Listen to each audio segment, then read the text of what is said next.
revive. Yes. Yeah, that's a really nice looking Yes. looking display now.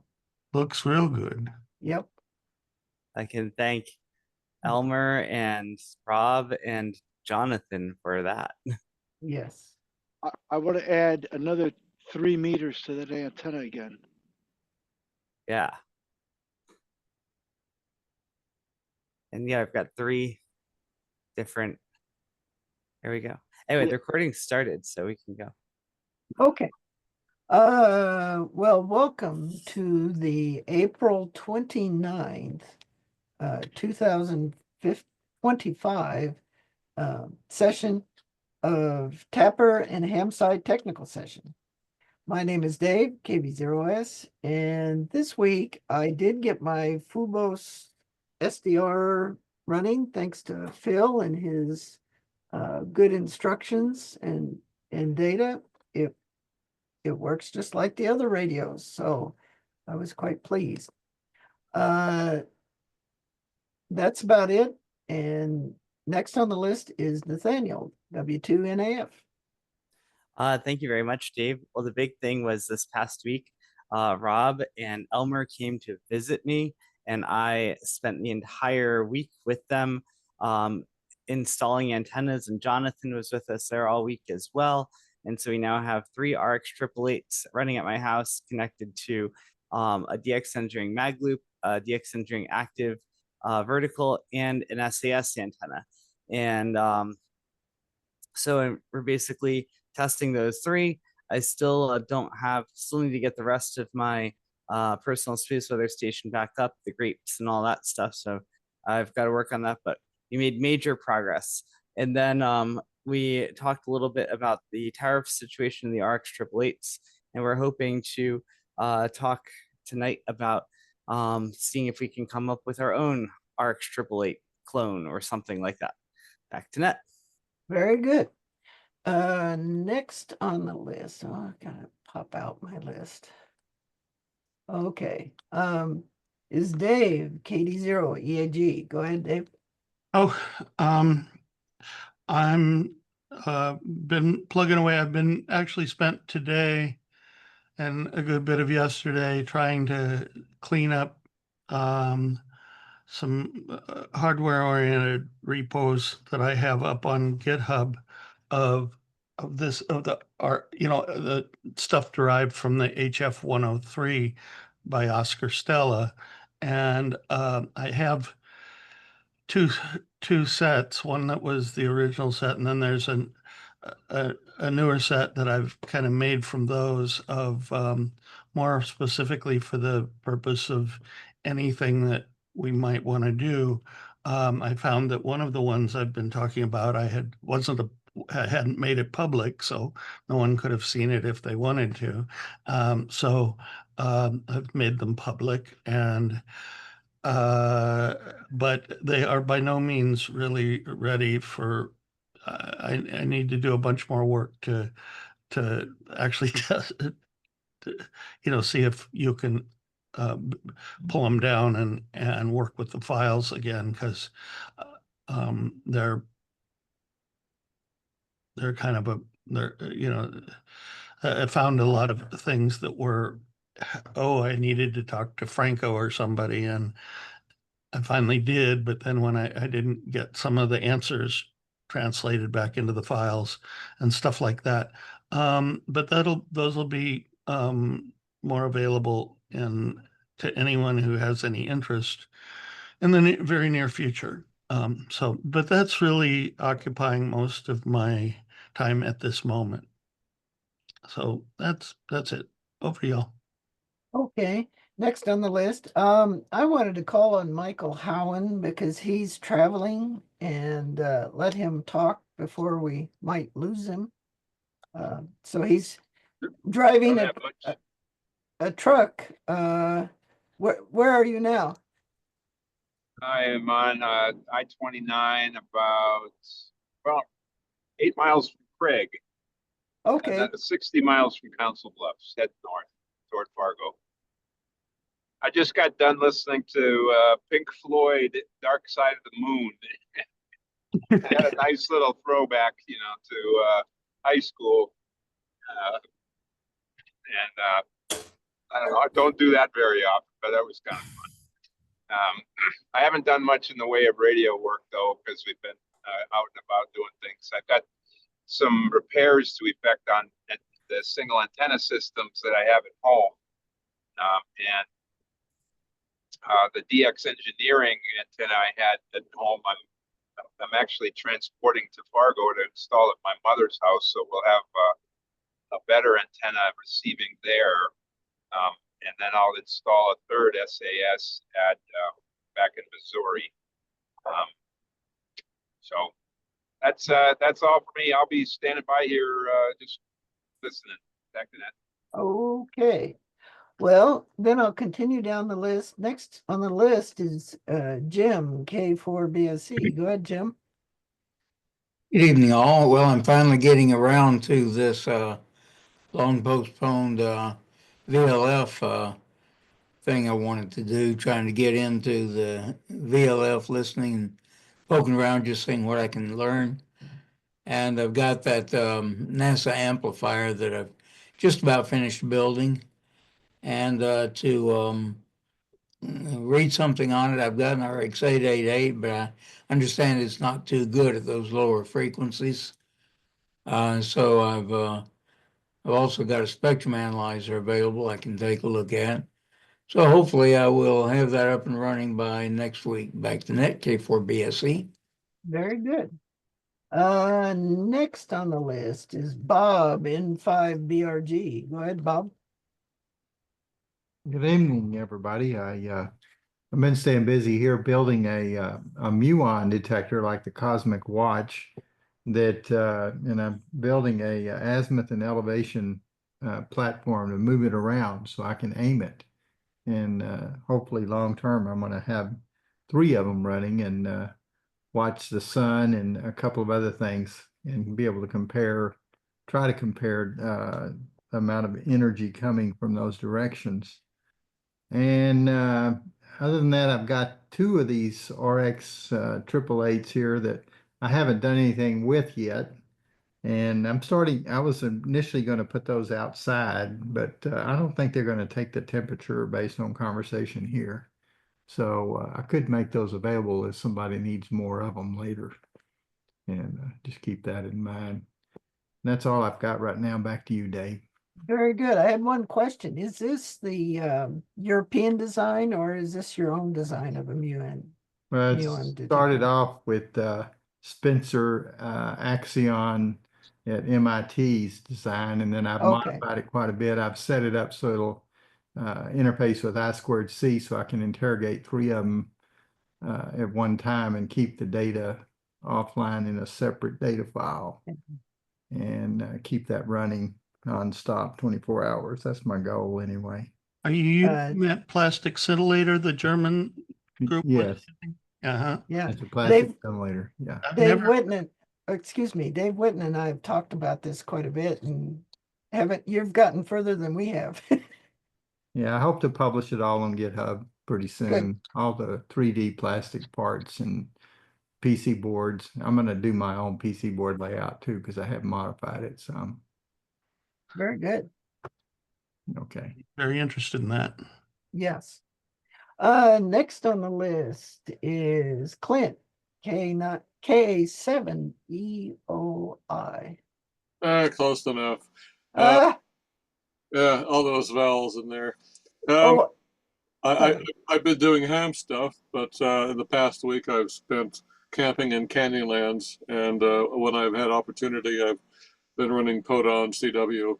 So that counts to something, but nothing really related to what we're doing here, other than using the airwaves and observing what Mother Nature does weirdly to propagation again and again and again. So back to you. very good. And next on the list is Dave New. Yes, hello. Go ahead. I'm just here again as a fly on the wall. I'm always interested in what you guys are doing, and that's pretty much about it. So back to net. Okay. And then let's see. Next in the list is David Hostler. Yeah, hi. Oh, I need to change that to my call. Somehow it got changed and I haven't figured out how to change it back. Yeah, so I'm just following the same thing Dave knew, hanging around, see what I can learn. Thanks a lot. Very good. Next on the list is David McGaw. Go ahead, David. Good evening, everyone. Life is busy these days, and unfortunately, my father's had a stroke and in the hospital, so and an hour away, of course.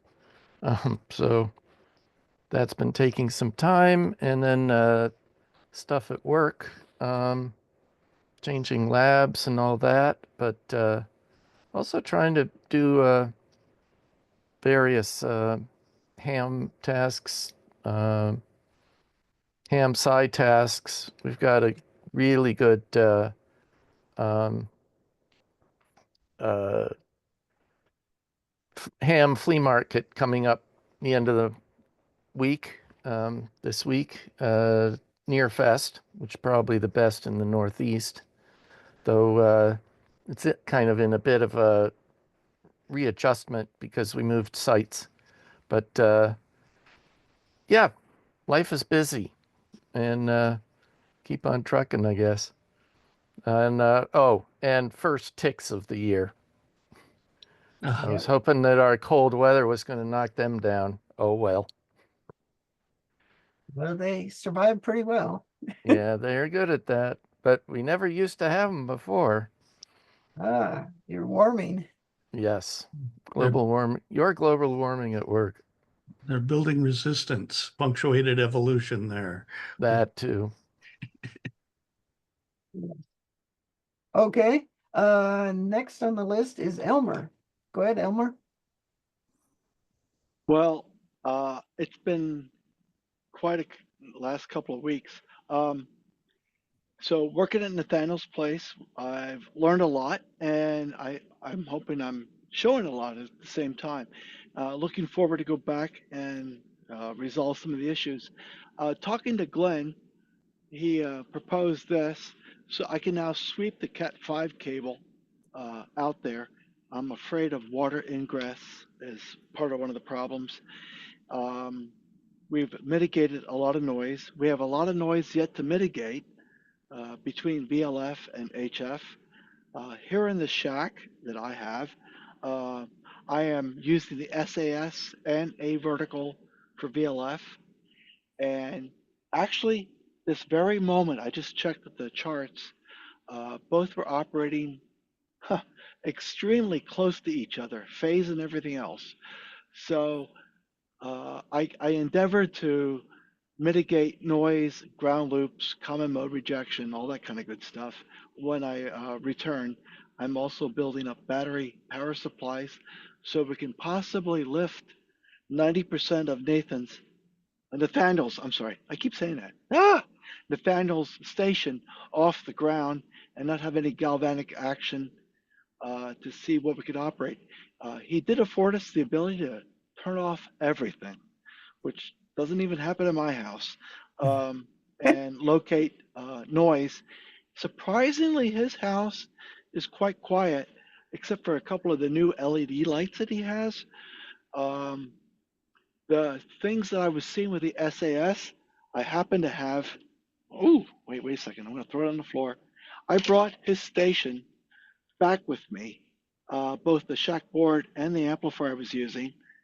And I left him with my other shack board and amplifier.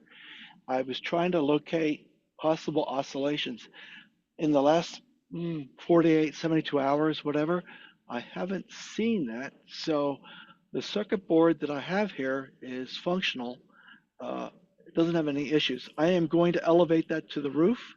Tomorrow we have good weather. I won't have 60-mile-an-hour winds, although they are saying 40-mile-an-hour winds. So taking the antenna down is an interesting task. So I'm going through all the possibilities that I had seen at Nathaniel's location, along with Jonathan. My BLF amplifiers that I've built with filtration and all that other stuff, I want to demonstrate that I'm not inducing other noise due to bypassing his rejection through the value. Anyway, so fast forward, Clint's solution has been working famously at my station. I need to see if I can reduce the capacitance values that are being used to even a smaller number that would be more acceptable. But at this moment, the vertical and the SAS antenna, where the SAS antenna actually during the sunrise has been performing better. Lots of learning, but it's amazing that what we're doing there is actually finding that some of the antennas like the DX probe and the SAS, although it doesn't look that way right now, are very closely matched. The magnetic loop is more frequency dependent, although weather resistant, if you will, easy to install. So there's a lot going on at his station, and I'm looking forward, maybe June, we're going to go back there, and we have a August possible other installation, which I need to chat about what that's going to be like. This is, I'm floored by the excitement that I'm getting from this. And hopefully I will have far more tools and test equipment available so that we can noodle down what's going on all the way down to DC. So anyway, back to that. Okay, very good. Next on the list is Jay Schwartz. Go ahead, Jay.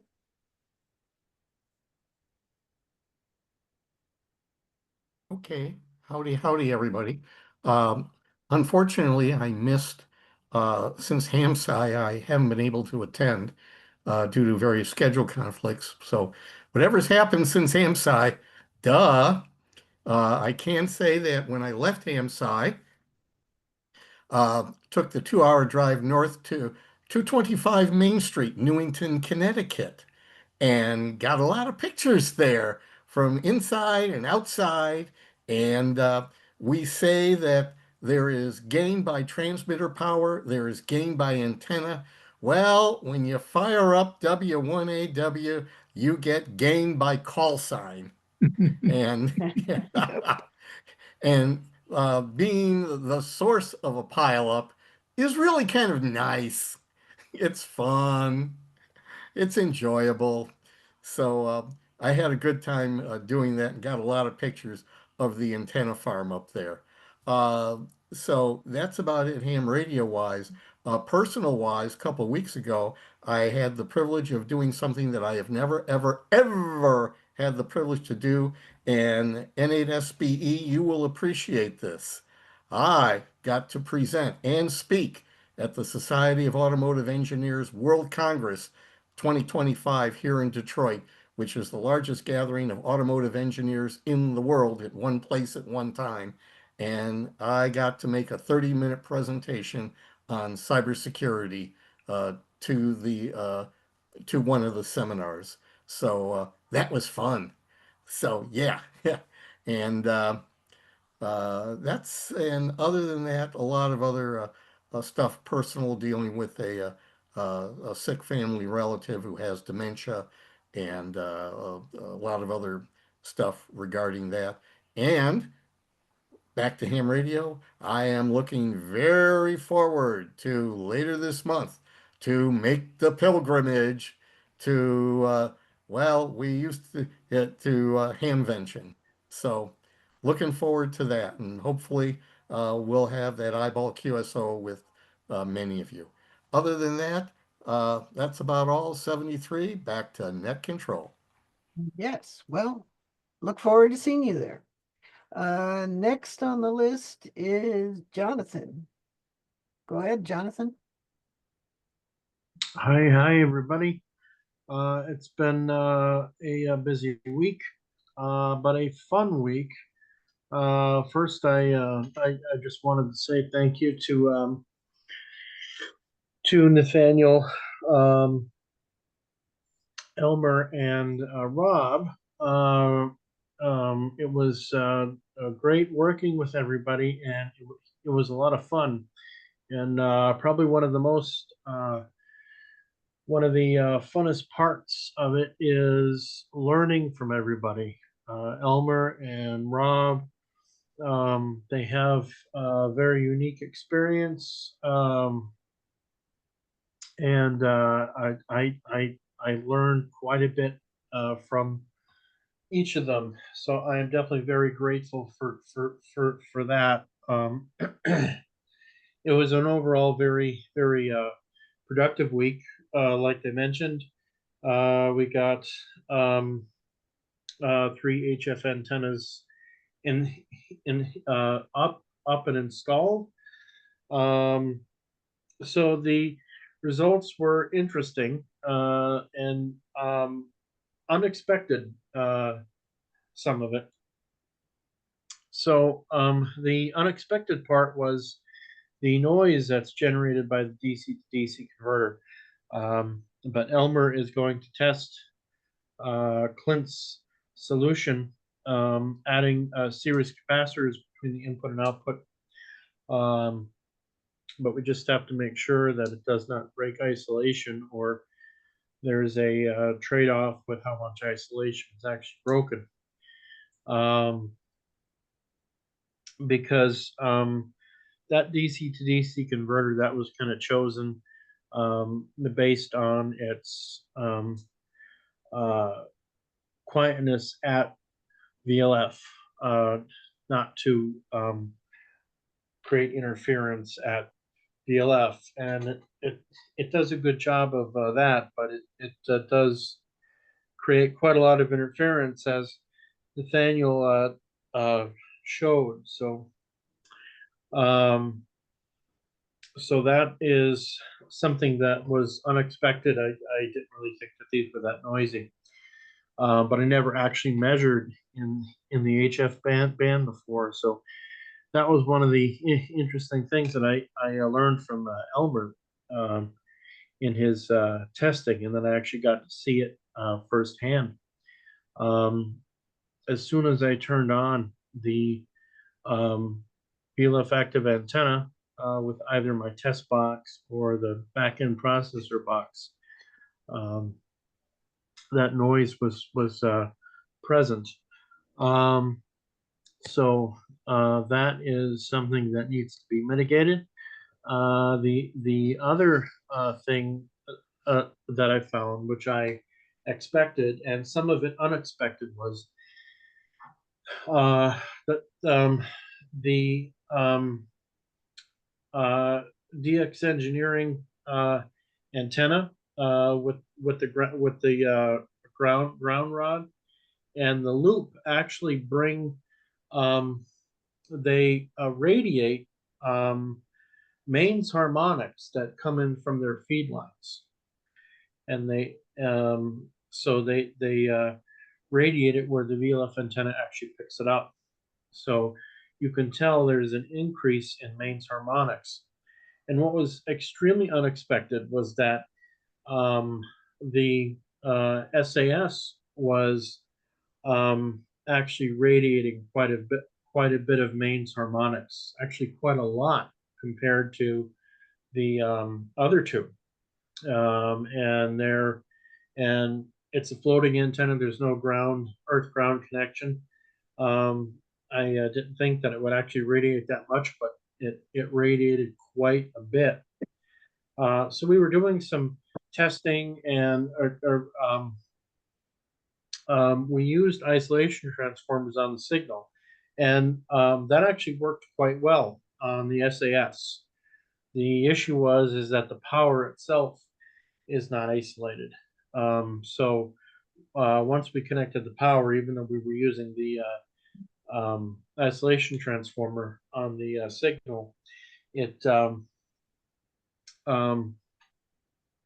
it was radiating actually quite a bit. So, but the uh, challenge is engineering some sort of isolation that won't generate noise in HF, and that's kind of challenging to do. At least the way that I see it. Maybe people do have solutions, but that seems like a challenging thing, especially if you use magnetics, which I don't really see any other way around it. But anyway, yeah, so that was both expected and unexpected, and then one quick last thing. Since we were showing spectrum, I wanted to show quick. This is what the VLF spectrum actually looks like, and you'll notice this is 10 kilohertz here. This is DC. You'll notice that from DC to about 1, 2, 3, 4 kilohertz, it looks pretty squiggly, and those are the added mains harmonics that are delivered to the VLF antenna via radiation of the other antennas from their feed lines. This squiggliness actually wasn't there beforehand, but it is there now. So, and you could definitely hear it in the audio if you listen. Jonathan, can you bring that yes. back up? Can you bring that back up again? Yeah, I see you've got an AA pretty nicely and some lesser ones around there, and then Puerto Rico. Any idea what that hump is above 40 kilohertz? I was wondering the same thing. That's actually around 44 kilohertz. I have no idea. It's a wideband signal. I don't know. It's pretty constant. But yeah, it's interesting. Yeah, if it was 44.1, I'd say, oh, that's digital audio. But yeah, is it real? Yeah, yeah, it may not be real. Yeah, it might be something induced. I don't know, but yeah, that's also an interesting. I know I get ghosts. What's the sample rate of the at various places? What's the ADC sample rate? 48 kilohertz. Okay, so is Hey, that often it's a power let me jump supply. in. Is that what is the frequency of it? Because I see something at 47.72 at my station. Well, that's showing between 44 and like 45.5 or so.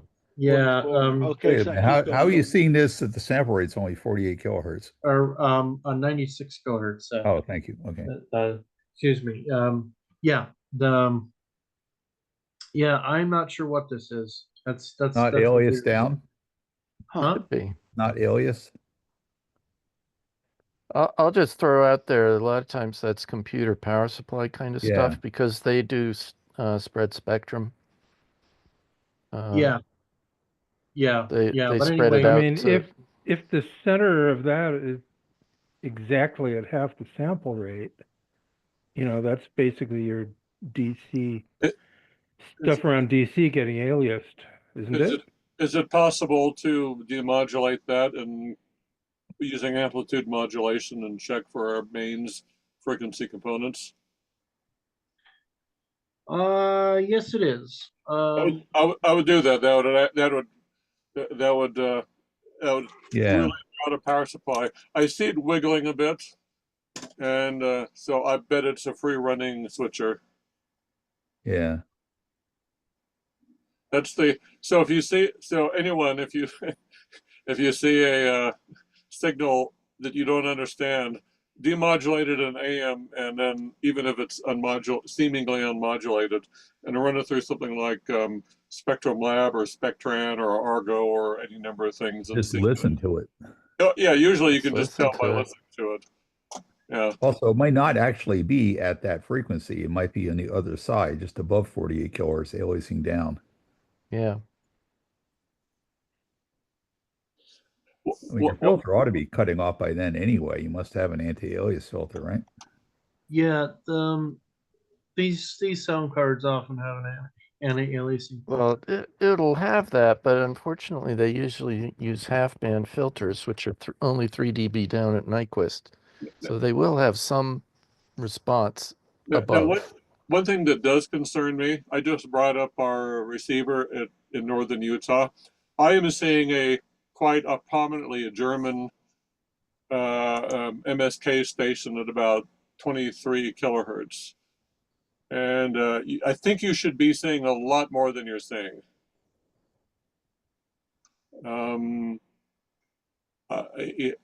Yeah, I think you should be saying more than what you are saying, though. So, I mean, NPM in Hawaii should be even back east should be pretty strong. I mean, you're practically ground wave to NAA. That should be putting a dent in the top of the screen of the graph, I would think. Does it matter? It's That's still true. Daytime out here? Or should you see Hawaii anyway? Well, I mean, it doesn't change that much. I mean, I can bring up Kiwis in the general vicinity. You're back east, is that correct? Yeah. Yeah, Yeah. you should. NAA should be shoulders above anything else. I mean, it should be massively strong. It doesn't look quite right to me. I am saying lightning static, which would be expected, but I would expect to see the Well, their European stations actually. it may be a resolution issue because this doesn't look very sharp. So things are hiding. There are little bumps to the either side of NAA there that are other stations. And yeah, the Puerto Rican station's probably about right. It's showing a little over 20 dB down. Well, if you knock down the resolution a bit and things come out of the noise, that would be encouraging. Try changing the window also. Right. Oh, yeah, you're running rectangular, run Hamming or something, or Han. Oh yeah, put Han in and see what you get. Should square it up a little bit better. That's better. It knocks the side lobes down some. Right, and knock the resolution down to 10 hertz. Let's see. That should give you a what, about 7 dB increase ish, or is that That's as low as it's going. Okay, yeah. It doesn't look quite right to me. I can't put a finger on it. You know, I lived in Pennsylvania for years, central Pennsylvania for years, and I remember what I listened to back there, and it doesn't look quite right to me. Uh-oh. But yeah. I was wondering if we could finish the roll call Right. and then there's a couple of things we need to discuss tonight, so. Is that okay? Yep. I just wanted to mention one last quick thing. I had a very nice conversation with Paul on the GPS interface board. He provided me a rendering using the Leah M8T. It looks very, very nice. And we were discussing some of the circuit details.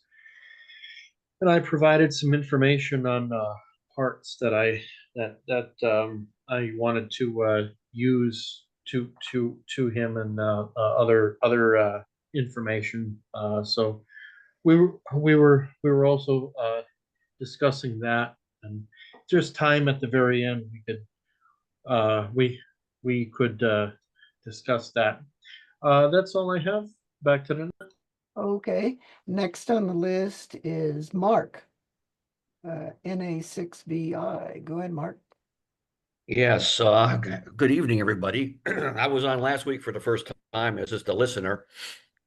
I've been living in Korea, South Korea for 40 years, supporting the U.S. military, and I more or less lost a lot of my electronic skills because I've been in computers now for 30 years.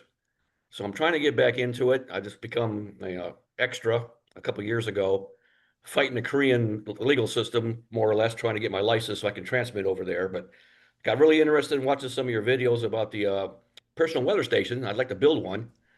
So when I see that you have these Zoom things, so I thought, let me jump in here and see what's going on and listen to everybody and see if I can learn something and put one of those stations up and a UFO, whether looking at the UFOs going across, satellites, meteors, whatever.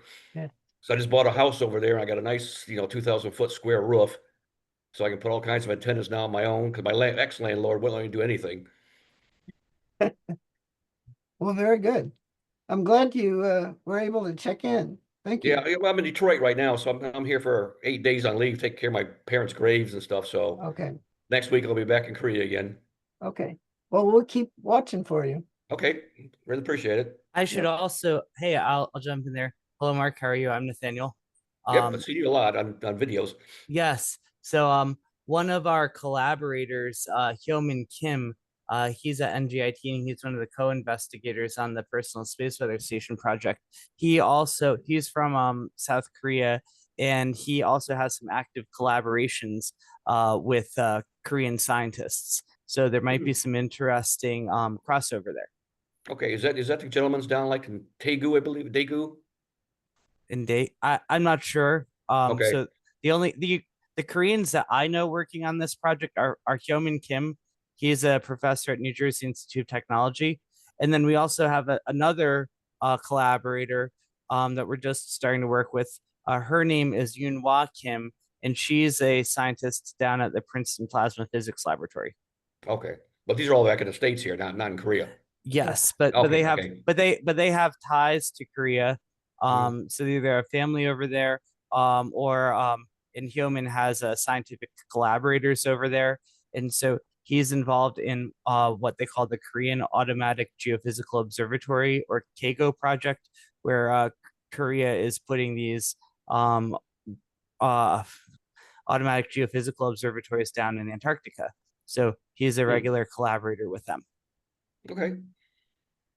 Okay.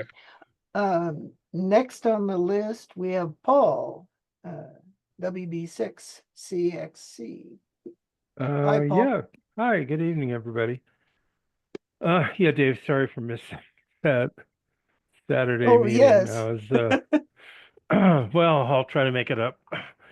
Yeah, so Well, I've been I working. do need to talk to you sometime before we go to Yeah. dinner. And so I've been working with Jonathan on that, looking at that, pardon me, the GPS thing. Been playing with getting KiCad components ready, and let's see, I'm just going to show, I'll be real quick about it, but I think it's fun. So I've been, here we are. I just want to show it. All right, you see that? Yes. Okay, so this is, That's beautiful. yeah, I thought maybe we'd go with 1/4 inch because I can fit one in there. And what I did is I moved the 1/4 inch phone jack to what would be the front panel, because it was getting pretty crowded, even with the smaller audio jack on the rear panel. So I think this will be, always happy to discuss it, but that seems to me probably the best choice. And looking at, making sure parts are going to fit, and nothing's connected. Some parts are just kind of thrown at random on the board. Just want to make there's going to be plenty of space if we agree on what it is. So this is I stuck some on my rendering, front and rear face plates, just no holes punched in them or anything yet, just again to make sure that I'm not fooling myself about the dimensions and what's going to fit and what won't. So how do I quit sharing now? A quick question. What is this thing? This is let's call it an adapter. It takes, it's used for the VLF receiver system. It takes a GPS antenna input, and with this GPS module, it it puts out a 1 pulse per second tick, which we then shape it to some extent. We can level set with the potentiometer, then that goes out through an audio jack, which goes into an audio, USB audio mixer.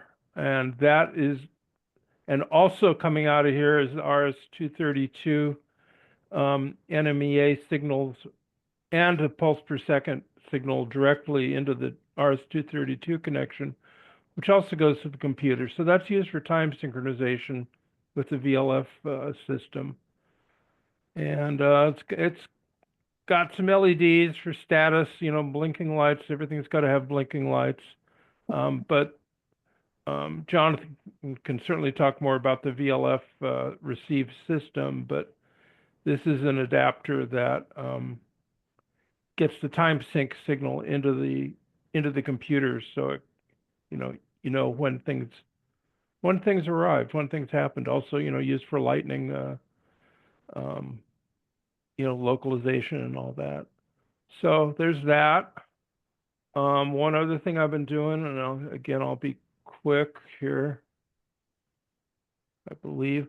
Been working on, I finally traveled, pardon me, I was in Occidental for a long time.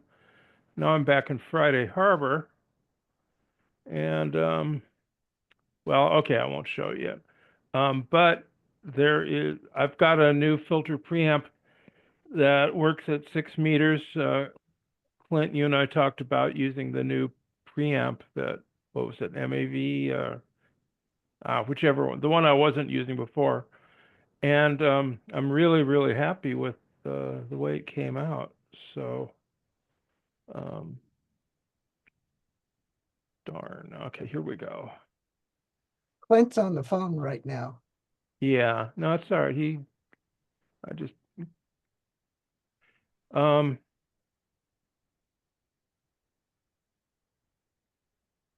Okay, here we go. This is it. And I'm going to share this just in case anybody wants to look at, to run the 888 at full frequency rather than cut the clock rate in half. This cuts off at this is 56 megahertz right here, and it drops down really steeply. It'll kill the aliases, and also really the FM broadcast band, that's 80 dB down from the peak, which is 20 dB gain. And so that's minus 60 something here. So should be really good to kill FM broadcast band aliasing. And as we know, the 888 its anti-alias filter is, let's just call it marginal. So, but this, if you're using Glenn's Shack board and, his probe antennas, you don't need the amplification. You don't need this, but if you're using a regular antenna, this might be something that would be useful. And I've been building more Whispersons. I got a good pile of them now, and other random stuff. Right now, I'm still kind of crashing from the commute up 900-mile commute from Occidental to Friday Harbor, and the day that I arrived and the day after, I'm all energized, and then 2 and 3 days afterwards, I kind of hit the wall, and I think I need to take a nap. So with that, I will turn it back to Net. Okay. Next on the list is Phil, K9Q. Go ahead. Hey guys, I almost forgot the meeting tonight. Daylight savings time. I'm not used to it still being light when this meeting starts. Anyway, I've been fixing bugs, doing documentation and so forth. Let's see, I just got HFDL decoding going on VY0ERC up at in Canada, Eureka, Canada. I'm really amazed at how well it's working, given what signals sound like in the oral zones. I thought a signal like that would just be mutilated beyond decodability, but it's actually working surprisingly well. I've written up some instructions on how to set up HFDL because right now it's a bit complicated. Hopefully these things can get simpler over time, but it does work. Let's see. I'm also starting to think about Dayton. I somehow said yes to giving the talk after dinner at the TAPR-HamSCI banquet. Now I'm trying to figure out what I want to say. I tend to go into a lot of technical detail, which is not really what you want for an after dinner talk. If anybody give me any ideas or suggestions what you'd like to hear me talk about, I'd be all ears because I got to prepare something soon. So, Bill, I'm interested in helping you with that Yeah, please. give you some feedback. But I'm sure you have plenty of things to talk about. Yeah, the problem is I don't want people's eyes to glaze over after they just eat the meal. Yeah. So, and I did want to compliment you. The last few days, I've been trying out the code that you put for Fubos SDR, and it seems to work fine with mine. Oh, good. I've got one. I've used it occasionally, but not heavily. Yes, I ran it for 4 days just to see if it crap out anytime, and it didn't. I haven't tried it on VHF UHF yet. Have you? No, I haven't. Okay, it's got a tuner So, in. Maybe we can talk about that at Yeah. Dayton. Yeah, appears to be support for that. It's a nice little box, but it's a bit pricey. Yes. So it's very much like half an RX 888. Except that it's capable of doing, dual channel synchronous at baseband, which is interesting, up to 25 megahertz. Yes. So maybe that's things we could look at. But yeah. Anyway, you have any more? That's it really. I got three more people. Before Dayton, we're going to Columbus for an ARDC retreat the week before. So okay, should be leaving a week early. But go ahead. Next on the list is Scott in 5TNL. Hey everyone. It was another one of those weeks of little progress, lots of confusion. FFTW cost us a race. I think I found a bug in stocks, a little bit of hardware, and I also spent way too much time pestering Phil on GitHub. So I appreciate all that. Back to net. Very good. Appreciate everything you do. Next on the list is Tom in 5EG. Oh, good evening, Dave and everyone. Well, back in the old house and out of the new house. So we've completed the move last week. There's only about 400 boxes left to open up and figure out where it goes. So back to the group. Well, thank goodness part of it's done. Yeah. Okay. And then we have Rob Robinette. And I do want to mention, Rob, that Nathaniel has something he wants to talk about. I know. I'm not going to talk it too much at length because we have a major subject.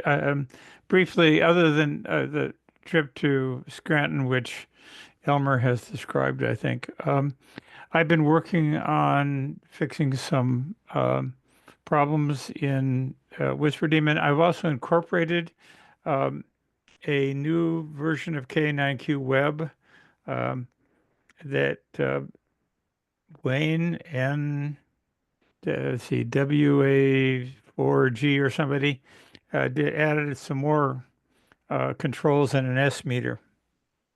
I hope I haven't lost anything of Scott's work. But one of the benefits of Wayne's is that he did invest time in using Phil's new mode so you can zoom in. And I guess Phil now supports spectrum displays that have narrower bandwidth than 40 hertz. So as you zoom in, you see nice looking narrowband spectrum. It seems to me that if we could zoom in to plus and minus 5 hertz, we could and slow the waterfall display rate, we could watch the Doppler shift right on in real time. I haven't tried that yet, but anyway, that's a new feature. Anyway, there's a bunch of other stuff. I'm going to move on to other issues, so Whisper Demon server issues in the near future. So that's back to net for now. Thanks for all your work that you do on Whisper Demon. It's greatly appreciated. Sure. Thank So, you. Nathaniel, do you want to bring up your proposal? Sure. The proposal is that we try to create our own Tapper version of the RX 888 and get something that we can source or build in the US as much as possible. And I'd like to know how, and Dave Witten has already started some of this work, and I'd like to know how feasible this is, how long it might take, how much it might cost, you know, all of those sorts of things. So, where do we I start? don't know who, I mean, what we have is we have a lot of bright people. Yeah. And many of them know parts of what needs to be known, but I don't know anybody that knows all of what needs to be known. Mm-hmm. Can I ask, given, because I read some of those documents, is there a set of rules that we have to follow so that we stay inside of your fence? Because you've been given certain procurement requirements. I'm just curious, when we go to buy parts for this, we don't want any part of it to violate and make the project not acceptable. You know what I'm saying? It's like, so we have a design, but then we have to buy parts. Are Right. those So parts so a the problem? the only thing that there are two things I know. One is I'm not allowed to pay for tariffs on an NSF grant as a direct cost. So the way I interpret this, and I could be wrong, but the way I interpret this is if some vendor were to import things and they had to pay a tariff, and that tariff and that vendor was located in the United States, and then that vendor just rolled the tariffs into the final cost of the product that they sell within the United States, then I think that's fine for me to buy because I'm not paying for the tariffs separately. So let me just make this gross. If I were to buy you an RX 888 and resell it to you, and you don't, and I could even relabel it and call it RX 889, right? Is that okay? From my non-legal perspective, it sounds like it would work to me. And that's probably going to be the cheapest solution, given what we're seeing that we have to pay to get stuff fabricated here in the U.S. I mean, paying 170% tariff is still going to be cheaper than us trying to build one here. Now, if we want to build something here because it's better, better performance, that would be a reason to do it. But I'm afraid of, creature creep, feature creep. It seems like every time somebody's thought about, well, we should build a new one because we want this and we want that and we, want all this other stuff in there, the complexity starts expanding to the point where nobody can decide what they actually want to do. So, but let me fast, because I haven't done this yet, although I'm going to jump off a bridge. I was going to go talk to an advisor, and if I was to start up a LLC or whatever, and I purchased a number of devices, many, maybe beyond 888, other things that are required that are tariffed, and then turn around and resold those, if we could come to some agreement, maybe that could be possible. Or could Tapper do that? Can Tapper buy? Same difference. Yeah.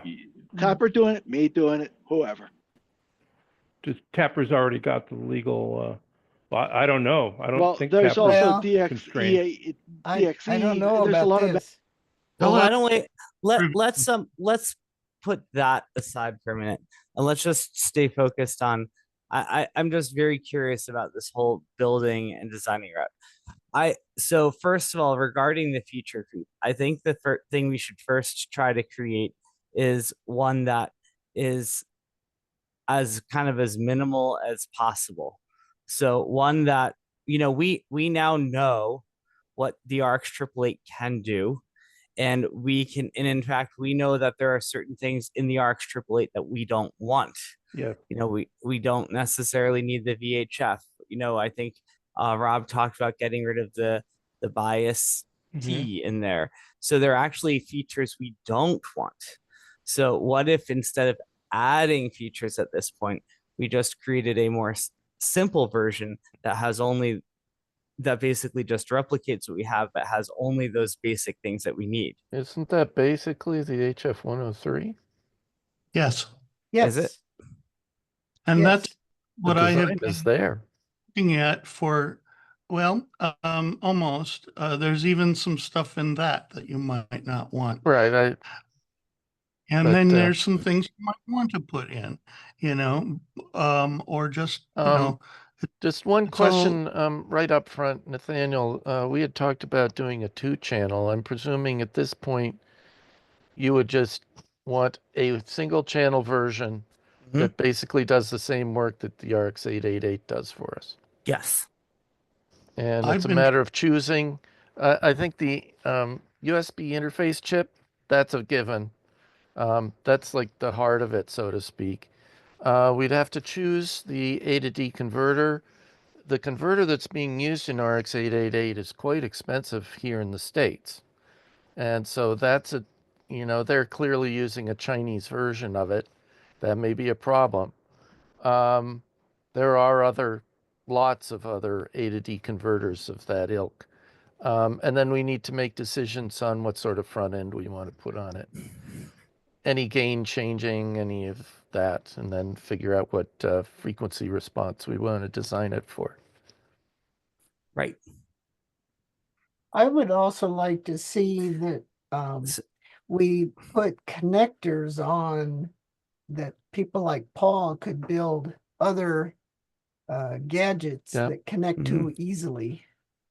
I would also say, don't make it tiny little grains of sand parts. So make it I things think, like no smaller than an 0805 so that we can actually modify it if we want to. Well, that also might help if we have to build some. Right. It's Right, not so- get 0805 fabricated. Everything is 603 or what.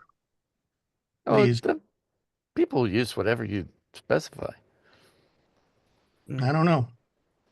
I always use 0805s. Okay. And I have them manufactured, so. I'm completely happy myself with a 603s. Yeah, that's kind of the limit. Anything Yeah, smaller no, I than don't that, like forget smaller it. stuff than that. My hand's too shaky, but Yeah. 0603, if you've got enough magnification, you can deal with that. yeah. Okay, so But the point that I'm trying to make is don't get it all compact, spread it out. Yeah. And make it so that we can work with it, because there will be patches that we need to make. Yeah, I agree with that. I'm thinking this to be, as simple of a version as possible and make it something that we could work with more in the future. And so I think part of my motivation for suggesting that we do this is because, the RX 888 has become, difficult to get. And while, yes, we could look at some possible workarounds where some other company imports it and then we buy it that way, that is potentially an option, I guess. Yeah. But if it is feasible for us to kind of build our own, then we have a design that people have expertise in and that TAPR has in house. And I think that's kind of attractive. And as I've pointed out, building our own, literally, the surface mount assembly, we do that at Dartmouth. It's not a big deal if you design it for it. I mean, we do the stenciling and the reflow and all of that stuff, and we have students who are trained to do that. So that can help save some costs. So What's then what's the timeline for it? Let's assume you go down your path. Does it have to be less than a year, 2 years? What is the timeline? Well, that's what I'm trying to figure out, what timeline is feasible. So I think from my perspective, so with this particular grant, um, this grant specifies that we're not supposed to be designing and developing things. We're supposed to just be deploying. That's what Daisy Track 2 is supposed to be. However, we're in the first year of the grant, and something has changed since the grant was awarded. And that is the thing that we said we would buy has in some ways become unavailable. And there's not a clear, unless I don't know if the Phoebos is a viable alternative. But it's not clear right now that there's another commercial off the shelf viable alternative. And this might make sense to go this way. So I guess what I'm saying is I feel like you can justify a year's delay in deploying if that's what it takes to get this thing, if this is a feasible thing. It sounds like to me that a good approach might be to just start off with a block diagram that shows the different pieces of it that are important. And then let people start throwing part numbers at each one of those blocks. Well, maybe we can have Dave Witten talk a bit more, because I talked to Dave on Friday, and he's already done a bunch of layout and work, and he said he would look into it more this weekend and be able to give us some sort of an update is on tonight. Are you able to do that, Dave? Well, depending on what you want to be updated on, this is essentially a USB interface strapped to an A to D, and with some minimal amount of front end conditioning that it to be determined, and more people have more opinions about what they don't want than what they do, it seems. And then it's a timing input. And this is so much of this has been discussed over and over and over again. And every time we get close to doing anything, there's some exceptionalism that knocks it down the tube.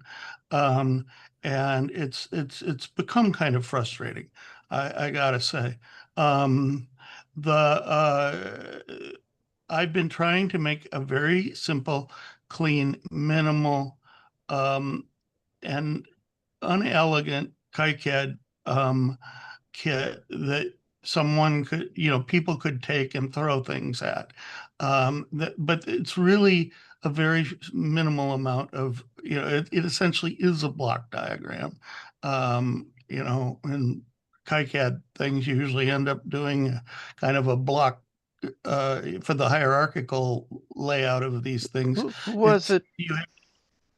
Who was it who did the 2-channel mock-up schematic? I've got one. Well, can you keep going, Dave? I really want to hear what you. I don't think that's what we're interested here right now. No, right. No, I was just trying to think what do we have already put together. But I think Dave Witten has.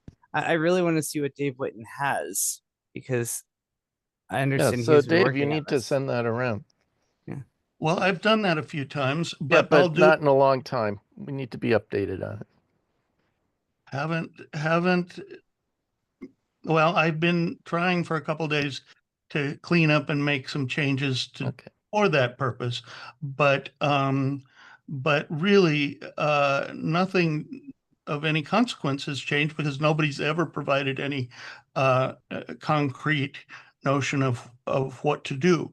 What I was going to suggest, another thing that we need, could somebody compile a list of the functions that we actually use in the RX-888?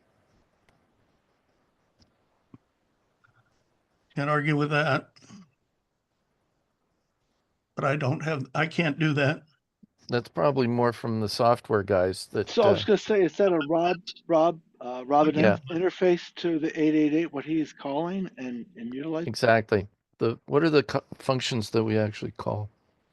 like gain, sample rate, things like that. You want me to answer that? Yeah, Phil would be a good one to Okay, answer. I mean, just, yeah, really, the little the better, really. I mean, just raw sample stream. I need to be able to change the front end gain, and I don't need the attenuator if we were to build our own. And I don't think there's anything else really. Change the sample rate. That's it. The Okay. gain and the sample Well, rate. yeah, set the sample rate, set the Let me- gain. Uh-huh. And to know what the overall gain is, that can be done once. Was the gain should be traceable to something. So many dBm produces full scale output. Yeah, we Well, designed that. Let me tell you what you really have to talk to through the interface. You have the A to D data stream, as you can imagine, but you also have essentially I squared C of one I squared C bus that you can use through the Infineon Cypress FX3. It's on and off for settings and so forth. And whatever Phil does in his code, is either stuff that uses the standard stream that's apparently everybody's used, or toggles things that you through that I squared C bus. As far as I know, there's there's some other options, but they're not much count. And I don't think you want to do SPI or stuff. And you can, but really, I think you want less rather than more than what you've got on you really want, what it is a fancy ADC that you could use for all kinds of purposes other than just a radio, frankly. Any kind of thing you wanted that kind of resolution and speed out of. But there's very few mysteries in there. And that ADD that has been used for years comes in so many variances as they have demo boards that come in all sorts of variants where they've worked out the frequency response and the initial, uh, uh, the analog stuff ahead of the thing. So what Oscar did was slap on a preamp and and a variable attenuator, I think mostly, and then an SI 5051 or whatever it is, the now becoming long in the tooth uh, time thing, but that could easily be a timing thing. That could easily come from outside or be internal too. But those are the elements that are there. And, y'all can hash it out all you want. What you want to, I think almost everything there is to talk about is, for one thing, you probably don't want to change the drivers much because they work. And Franco's done a good job, and they've long worked well for getting the data out of the thing. You just have to make sure that you're asking for any additional parts, broader bandwidth or whatever that you've built into it. Beyond that, you want to, you don't want to, there's not a lot to monkey with except on that I squared C, because anything you see fit to add on that, you could, have a built-in dummy load or something. I don't know. There's one hardware feature I'd very much like to see, and that is a pluggable modular anti-alias filter. And it should be able to replace a low-pass filter with a bandpass filter so I can operate on oversampling or undersampling mode. Okay, and that's way over my pay grade. But what I have done is taken Paul's little, the things that were on at least in some variants of this, and I've got about 20, Paul's, the stuff that was on Paul's board that, uh, screws onto the RX 888s. I took the circuit off of that and dropped it into one of these schematics so it could be right on the board, since it seemed to be something that was pretty universally wanted. But other than those can be there or not, they can be, or there can be places for them and just not populated. Yeah, There's room. you're talking about the external clock adapter. Yes. Yeah, we want that, and probably method to switch to an internal clock as needed without having to open the thing up and move jumpers around. Right. Okay, Paul, can I have my switchable filters? I mean, they can all just be empty spots or something to be populated later, but something that'll let me run this thing on this in an undersampling mode would be really nice, because the A to D can actually sample up to 700 megahertz or so. Yeah, I mean, there's no reason we can't do pluggable internally. I don't externally, I'm not sure. I mean, maybe that would be better done at the input jack to the radio rather than Internal or on the radio external. The board. only concern would be shielding, right? Yeah, well, internally, I mean, having it, yeah, shielding is an issue, and that's hard to simulate. So, knowing whether we got the shielding good enough, if we're going to make a replaceable, pluggable subassembly or module for the filters. Yeah, I think this will be that great. may be beyond my ability to do a good job right away on that. I would really like to try operating this mode. I mean, rather than trying to use a tuner that was designed for digital TV, has a limited bandwidth, has images and all that kind of stuff, why not operate in this much simpler mode? My code already supports it. I just don't know a way of testing it. Yeah, no, I think you do that with an external filter box. Yeah. And, Okay. just make sure that the RF path from the input jack on the radio to the A to D, through the amplifier and whatever, make sure that's clean so we don't get. Yeah, that has to be cleaned up to 700 some megahertz, not just Yeah. the HF. Yeah, so that needs to work. But yeah, it's a good point. Yeah, that's interesting though. However you do it, I don't really care as long as it's there. Yeah, I mean, but yeah, I guess so. I mean, the thing, right, that 888 now has an anti-aliasing filter that's kind of crappy, but it does, it's perhaps adequate for many uses. So doing it this way with the external, I mean, we're going to require an external filter, for every mode. Maybe there's a way to have an internally switched, to bypass an internal anti-alias filter.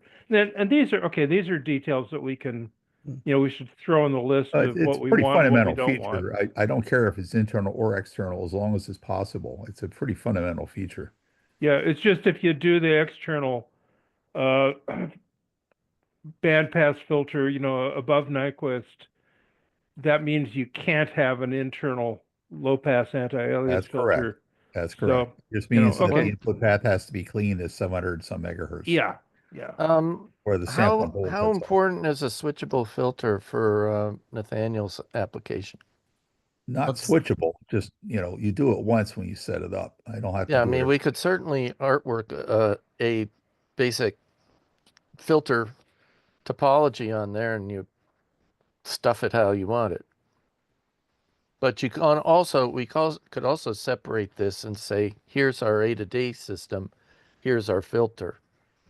For now, we can integrate them later. Could I know that the 888s I have, they're all different. They're like fingerprints. Oscillate. There's oscillation happening, and I don't know where it's occurring because I don't have any way to lift the lid and put my finger on it. So there is still internal issues with, and I don't know what it is, but they do oscillate. And Glenn and I both, inside the 888, there's oscillation taking place. How is this showing up? Spikes in the image. So you terminate everything going in, and you still see oscillation. Glenn and I have witnessed this a number of times on different devices. Some it's just like a fingerprint. Each one is acting different. I mean, the only thing that's going to oscillate would be the preamp stage. Otherwise, there's no gain in the thing. Yeah, spikes don't come from oscillations. Yeah, Spikes so come from timing problems. right, but this is oscillation, and I can, let's just say a large signal will induce more, and That's overload. Yeah, well, IMD but or it's still something. but it's still oscillating. It's not overloaded Well, where I'm getting that may any be a overload counts. characteristic of overload. It might be An that the amp of an amp overload. the amplifier oscillates when it comes out of overload. Right. So I'm just saying that there's beyond the fact that it's just A to D with some kind of front end to it, there are still some issues that create extra artifacts. That's just Yeah. I want to say. Well, Some of those may even be in the fabrication techniques that were used, and those need to be discussed. You know, how yeah. many layer boards should we be looking at and all that? There's a different level. There's what functionality do you want, and then what does it take to do it well? And I don't have much expertise or any expertise in that area, but some of you all do. And uh, really what I built for myself, but then Hold it in front of you there. yeah, is that's one of uh, um, linear analogs A to D board demo boards, and that's one of the Cypress development boards, and which that board actually a lot of times it costs less than the chip in the US, and if when they're available, but they became unavailable for a while. But this one, these are non-trivial, and you don't want to do it this way because got some nasty, you know, right angle. Put it in front of my face. I don't know. Connectors coming out of the board just to make it fit in some kind of a box. Obviously, that's not the way to design a high speed. Yeah. Dave, I don't remember the A to D evaluation board. Does that have a PGA on it, or is it just straight transformer and No, amplifier? It does not. Well, it's Does it there's have a a driver amplifier at least? on- I'll take a look at it. But these reference designs are intended to be used. There's no. I understand that. And in fact, almost every design I have ever seen for a radio built around that ADC is virtually verbatim cut and pasted, including the original open Right. HPSDR. And I will also point out that the companies have applications engineers that are more than happy to help us get things right. Well, that's one thing is we haven't had connections to application engineers to get information from the company, at least not from Infineon. Now there is an Yeah, official analog. I was an analog applications engineer, so okay, this is what we do. but the world has changed a lot, and they've taken everybody out back and shot them to get them off the payroll. So there aren't really any humans left there if they can avoid it. But yeah, if we could find one, that would be wonderful. I have no Yeah, idea we how can to work go on about that. asking. But the point is, there are about, I don't know, 50, at least 50, maybe 20 different versions of that little A to D board that are set up for all different frequency ranges. We use a particularly obvious one, but there may be reasons to consider other things, but that's not my department. I don't know how to do that. I think though, from having looked at everybody, and there's been a whole lot of different designs, and this stuff's the same on all of these parts are the same on all of them. The parts that y'all question are or you have better ideas about it or are more specific to our needs, or what somebody should be thinking about. But on a board this size, if you could tolerate something this size, it's approximately 100 by 100 millimeters. It was before, the timing stuff kept stealing away my workspace. But there's still a huge amount of space to populate anything, a huge amount of empty space on this board, for plenty for 280Ds, for filter layouts, for things, if it's done right. And, somebody knows how to do these kind of signals without incurring, losses. And, if somebody can tell me, or somebody knows better than I do how to build these sorts of things, I'm more than happy to hand it over to somebody. That was the reason for doing this in the first place. So there would be something instead of nothing, when this day where we are right now came.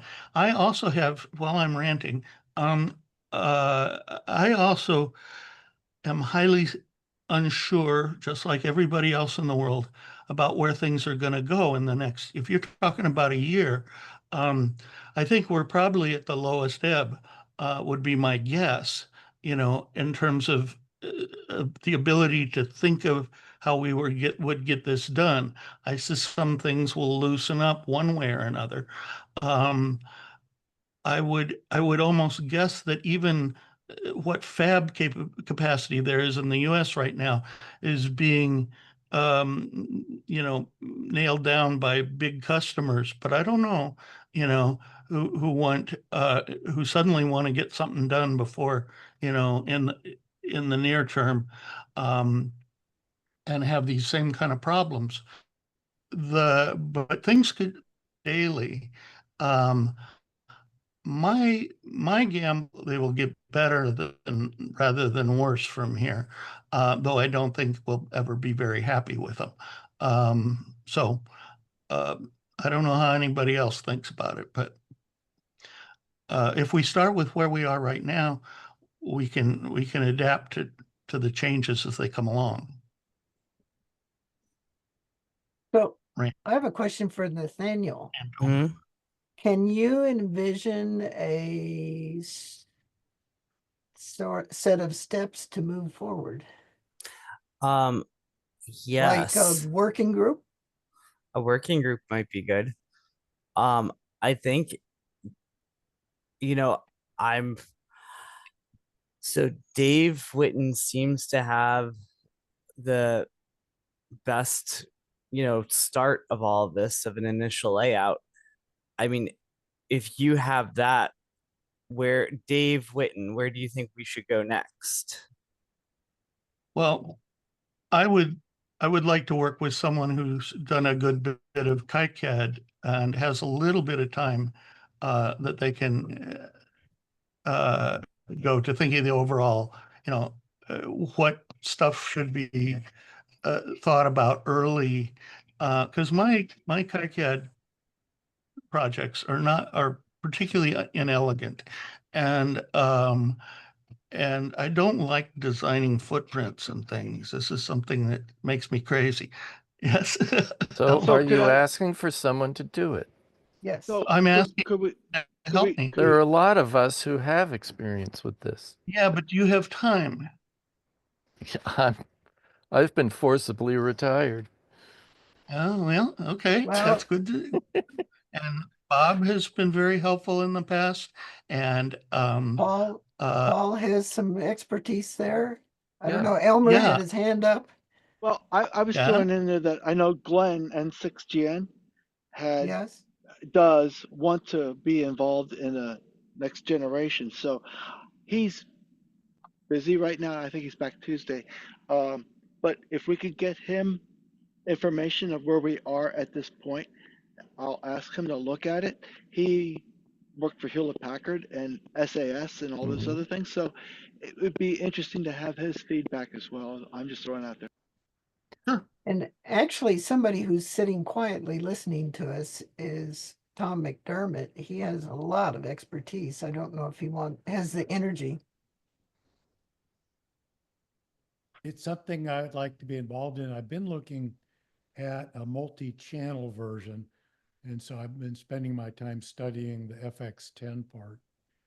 But if we can make some things that are common between the two of them, whether that's front ends or other things, then we might be able to,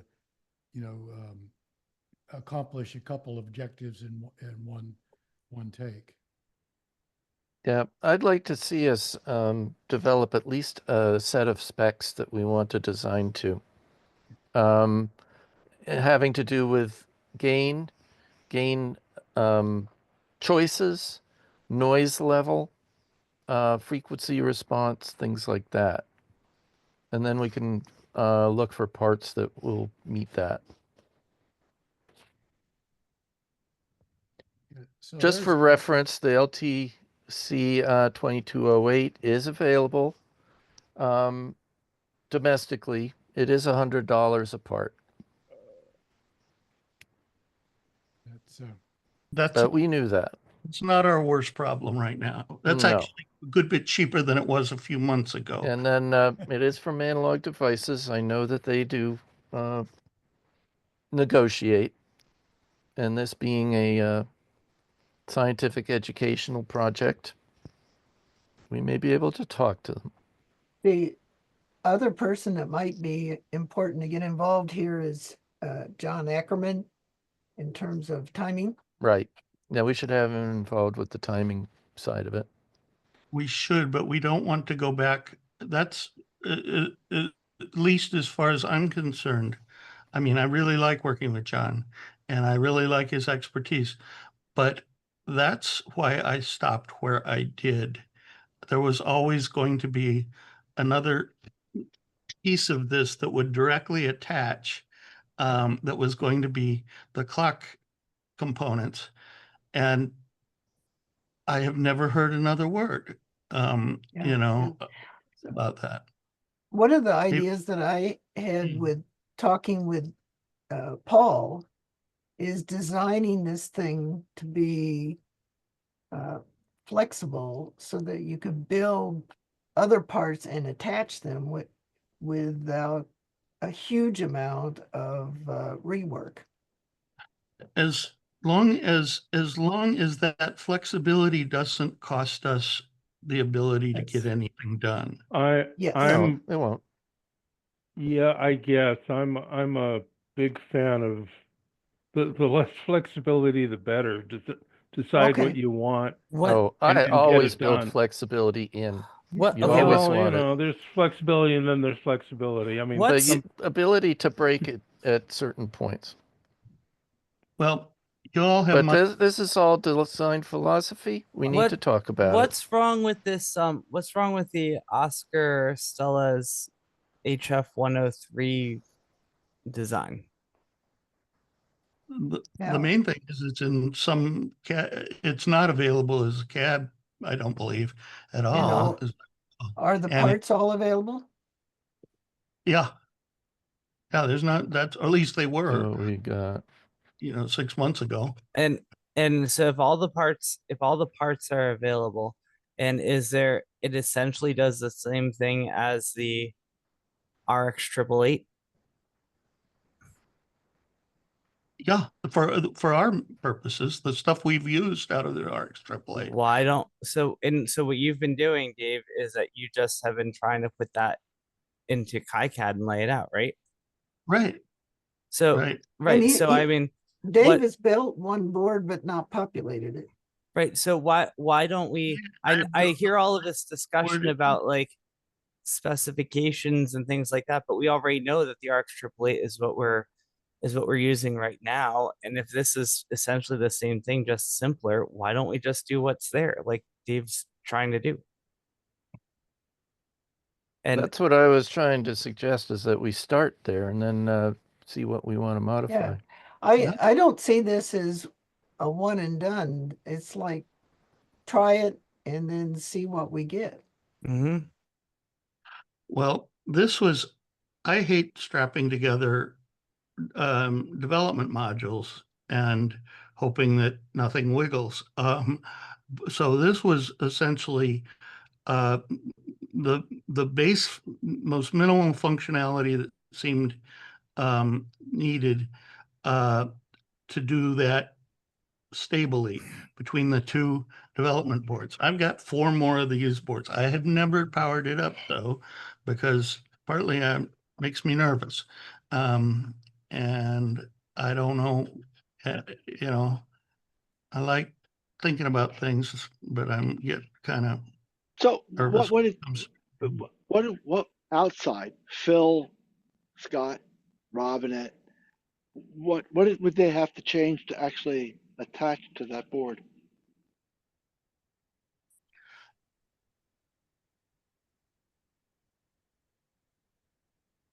I mean, you'd get, I I hope, mean, I mean, it's all we need is RF coming in, USB 3 connector, and power, and Yeah. a Yeah. clock. Now, Clock. You now I'll know, And a point out that time. both the HF-103 and these evaluation boards do not have programmable gain on them. They don't have the clock board on them. Well, I guess the 103 does have the clock system. We need to decide what we want to put on those additional features. But taking a reference design and then doing a layout from it is not a big deal. That's what the reference designs are there for. And yeah, you take the connectors away and you string them all together on one board. Well, it would So- seem like a couple of people who understand doing this might be able to each look at it and make suggestions. Would there be a time that we could, number of us could get together at Hamvention and talk? Yes, I think so. We might will consider be in doing that. adjoining booths. The Yes. HamSCI We all and will TAPR, all pretty much be in the same place. and a few of us have talks to give. Yeah, and I'll be getting there actually, I think, a day or 2 days early. So if anyone wants to, you know, Yeah, anyone I'll wants to be talk getting with there me Thursday prior to evening that. for the TAPR meeting, but Okay. yeah, I'll be there through the weekend. well, Yeah, I bail out on Sunday. actually even, and Maybe we all sit at the same table at the TAPR-HamSCI banquet and just chat. Well, all paid, we could do that. but yeah, well, we tried to put together, as I recall, we tried to put together a small group to address most of this same problem a while back.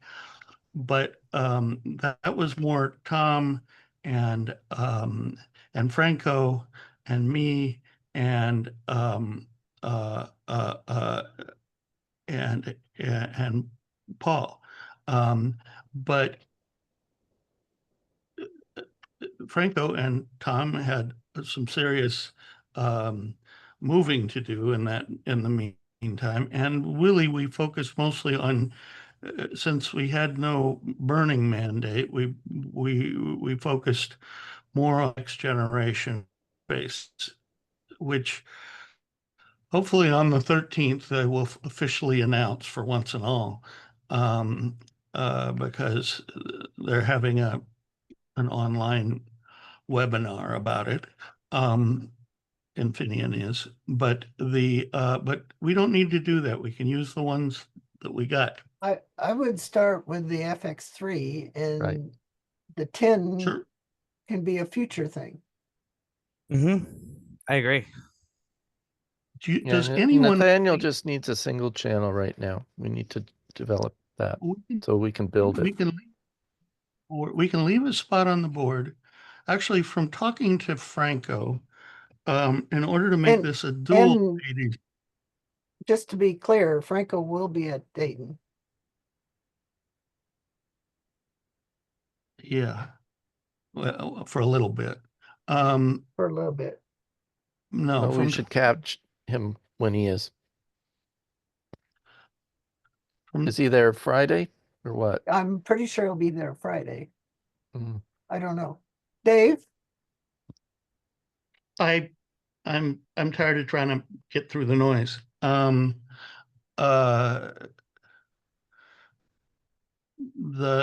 the the existing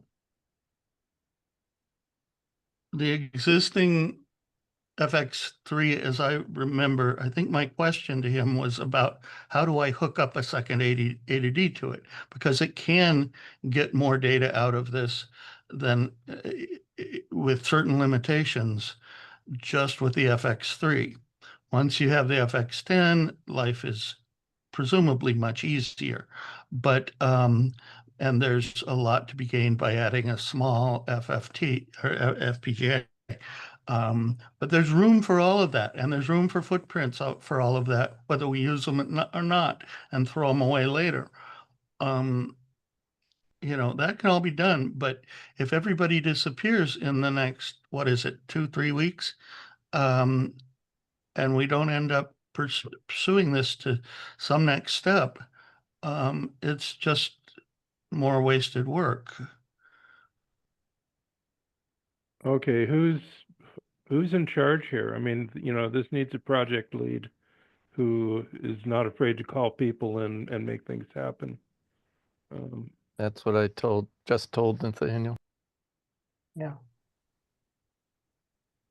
Oh yeah, I see that in the chat there. Okay. I'm not what. So we agree. Okay, good.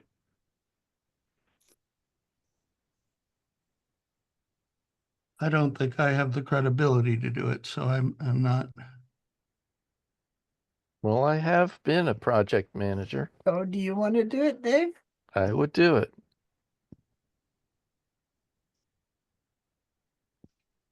I think congratulations, I Dave, think you were just nominated. Yeah.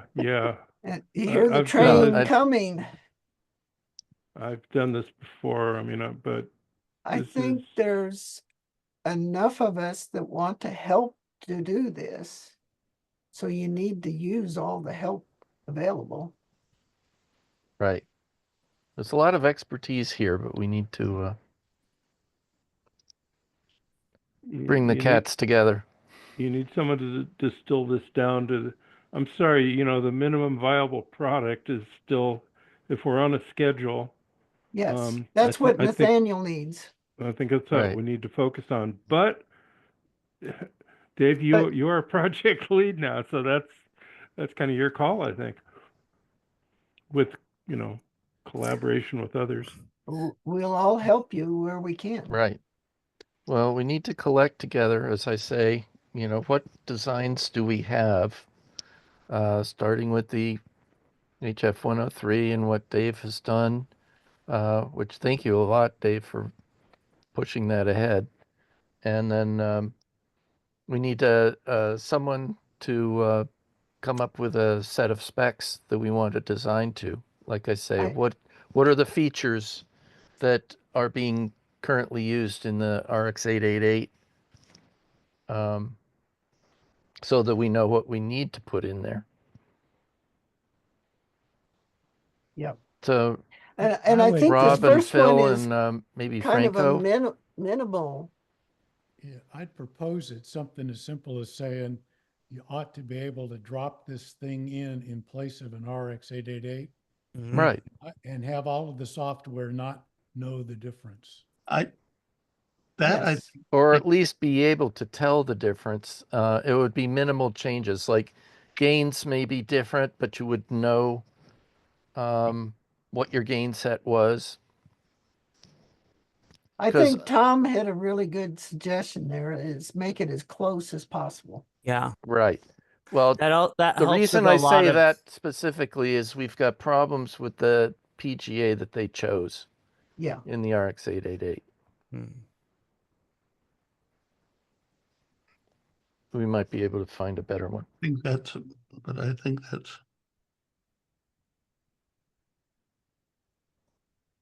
So With the first that, thing is to just get we over the next couple weeks and meet at Dayton and get some simple design that we can Yes. start to at least block diagram. Now, do we already have a email chain on this, correct? Separate email chain, or did that get taken into the The more tangerine general thing is thing? pretty much dead. Well, I'm saying, do we have an email chain that we had started on this project? This new one, I just sent Not, I well, just sent an email out last week to a few people, or even a couple, yeah, last week. I basically saying where we are with the personal space weather station project. So mm-hmm. I included a number of people on there. I wouldn't call that a chain per se for this project, but that was kind of the first email I sent out Yeah. announcing this. okay. Okay. I got to Well, run, but I if guess maybe I'll leave it up to you, Nathaniel, to set up the email group for us to work on this. And if you want me, include me in that. yes, Yeah. I I appreciate think that. Paul and I from TAPR are happy to help. Absolutely. Okay. I Can I- will. John, David is a TAPR board member as well. Right. So I know this is a quick clutch again.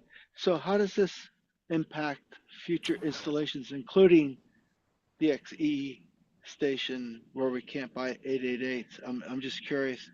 Are we waiting now for the new one, or standing still because we don't have any additional equipment? So I think certain ones, I think for DX engineering, we should either find a RX 888 that he can install there, or ask Tim to buy one, even with the tariffs. Do we know that we can buy small numbers? Are the small numbers of RX-888 still going to have a tariff on them? yes. Yes, That $800 is not being yes. Oh, the de honored? minimis went away. That's There's no more de minimis exemption at all. I just for what it's worth, I just ordered some circuit board fabricated boards from JLC, and a week ago I also ordered some a week ago, and they didn't tack on an extra tariff, although that may hit me when it arrives in the U.S. But the one I just ordered 2 days ago, they tacked on, whatever it was, 140, 170%, whatever the big tariff Yeah. is. Yep. They tack that on, and they say, well, if it goes away, if that changes, they'll give me a credit on that. But they're charging that up front. So, and the de minimis thing, I think that's gone for now. Yeah. Okay. Just I think changes there day to was a day. case where there was a $50 minimum on the tariff. So if you get small parts, there's like the customs inspection fee minimum hits you. Okay. Well, we'll do what we can to use domestic parts and Yeah. put something together that, And if you do, like you said, a larger scale board, maybe we can solder them. right. Yeah, I mean, there are domestic assembly And they're houses. just, I've used a number of domestic assemblers And, that aren't unreasonable. Yeah, it's pretty expensive. I mean, I've got a pick and place machine in my garage. I've done, but I'm not volunteering to assemble these things. But I've done, That's not what I heard. Yeah. yeah, right. The stencils screening the solder paste down, and I've got a Yeah.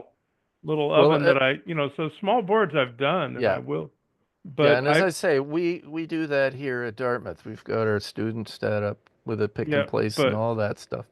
man, but We do before the rocket tariff, boards. before the tariff stuff, it was just so much. I gladly paid a little bit to have them do it in China, because they do better job and it doesn't use up all the time I could be doing Well, something if else. it means anything, we have Chinese students Yeah, okay. for now. Yeah, you don't have a 100-acre assembly facility though. Oh, well, we don't need it either. Okay. Anyway, I yeah, need to so go. this sounds Okay.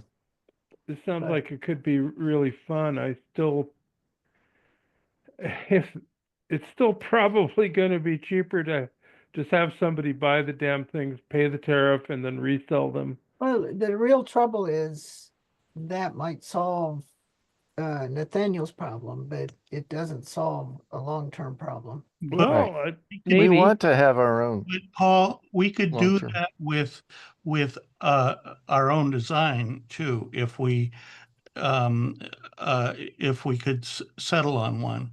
We could have it pay the tariff through, an intermediary, and then we'd still be building fairly cheap radios compared to what, government purchasers are used to. Yes. Yeah, no, and it's still probably cheaper than having the assembly done in the US, even if we're Yes. paying this, 200% tariff, it's still probably cheaper. I was looking at places like Sierra Advanced, Circuits, yeah. and some of those, and they claim to do small things, but I didn't pursue them for a bid at this point, but I could do that. I could send off something I've already got. Yeah, Yeah, I that know would two be helpful people. to get a quote on that, but you can also get quotes online very easily. So once we get a design, we can easily throw that out. Yeah, there are two people I know that are using domestic assembly houses for small run boards, and so I've got some contacts, and yeah, in those houses they've got online quoting ability, so I should follow up on that. My previous attempts have been so discouraging. I haven't found a lot of enthusiasm, but now things Well, have our hand is changed. being So forced. yeah, maybe people now that well, I don't know, we'll find out. I think it's worthwhile looking into, but Right. okay, you guys have a great night. And Very yeah, good. please add me on that email list. Okay, All right. here we go. There was one other issue that I wanted to bring up, which is, Nathaniel, what about the mini PC? What about that? Oh. Well, I mean, this is a Chinese manufactured device. I did look at Dell. Mhm. It might work kind of, but they're the Dell Optiplex Minis, whatever, bottom of their line, kind of closest thing comparable to a B-Link is it's $700, and I believe the Intel processors that are in there are considerably less powerful than the Ryzen. Well, I So, think I haven't heard back. So I sent an email to IT this morning, which I Yeah. CC'd you on. Did you see that? About no, I'm not sure I did. Okay. The email, it was sent to Danielle and Deanna. Oh yes, a question about this maybe. Okay. So that email is exactly about what you're Okay. talking about. Okay. So basically I started the process of looping in the IT department to see if they can work with our Dell representative or to find something that would work, or can I convince them that we just buy these B-Links? Yeah. Okay. Thank you. Okay, I'm sorry. It got lost in all the things I'm working on. What your email. One other observation is that Michael Howen and I talked, and we will be working with your little droplet. So Michael's going to take the lead on that. And then I think that rather than show you how to go through the installation process, that would just show you how to use it once you get it set up. it would be good at some point can you add a DNS entry to hamsci.org, like vpn.hamsci.org or something. I don't know who Yeah, made. I can probably, I think I can do that. So that points to that server. Yeah, just if it'd be good to embed in all of these. We're going to create certificates, and it'd be better if they were pointing at a URL, a DNS address rather than a raw IP address. Right. So other than that, I don't think there's, Michael and I we'll take care of it. I don't think there's any big rush, but if you wanted to share access to your 3B links at your house, it'd be better to do that through your HamSci Right. WireGuard host. So Right. okay. Would that include the two that are up in the whatever that room was we were in? No, we're not going to get access to those without. You have to have a special certificate from the IT Okay, department. okay, they're just internal. Got it. Yeah. Okay. So, so there's, but unfortunately, one of the problems and I don't know if this is possible, but I've had problems having multiple tunnels, WireGuard clients tunnels open simultaneously. I've never had this problem with other VPNs. I mean, there's policies that can prohibit that, but the fundamental technology has always been there. So that's the one problem, inconvenience that might be there in using your WireGuard server, a HamSci WireGuard server. All right. So I can do is I'm adding the vpn.hamsci.org right now. Okay, good. Because I think I can do that quickly. Set IP address to this IP. I guess is that? I mean, I picked that as a name. Is that a good subdomain? VPN, remote access. Yeah, VPN or Easy. or WireGuard. I don't think. I think VPN is more generic. It's a. Yeah. All right. I just entered it into my dynamic DNS system. So vpn.hamsci.org should now resolve to that Linode. Okay. Let's see what.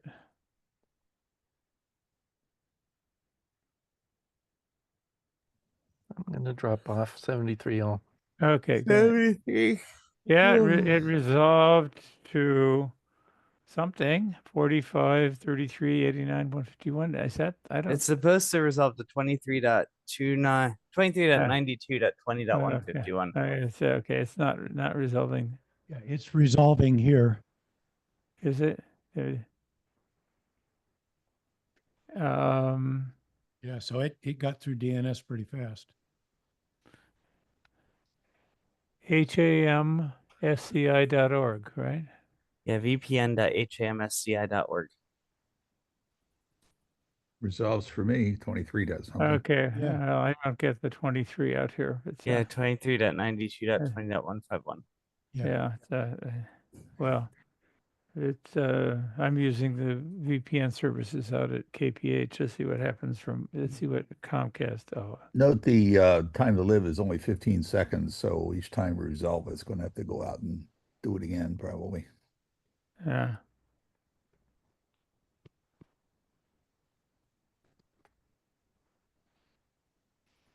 Okay, I got it. Comcast, my Comcast DNS server has it. So good. Excellent. Okay, you're free of that part of the project. I for a aim to while. please. Okay. Yeah. Okay. One thing that I wanted to mention regarding those Dell purchases, Rob, I don't believe that the Optiplex Mini, at least the thin clients, those are 4-core, but they have a thin client PC, which is kind of expensive. I don't know what kind of processor that has, if that's 8-core, but it's more than likely an Intel processor.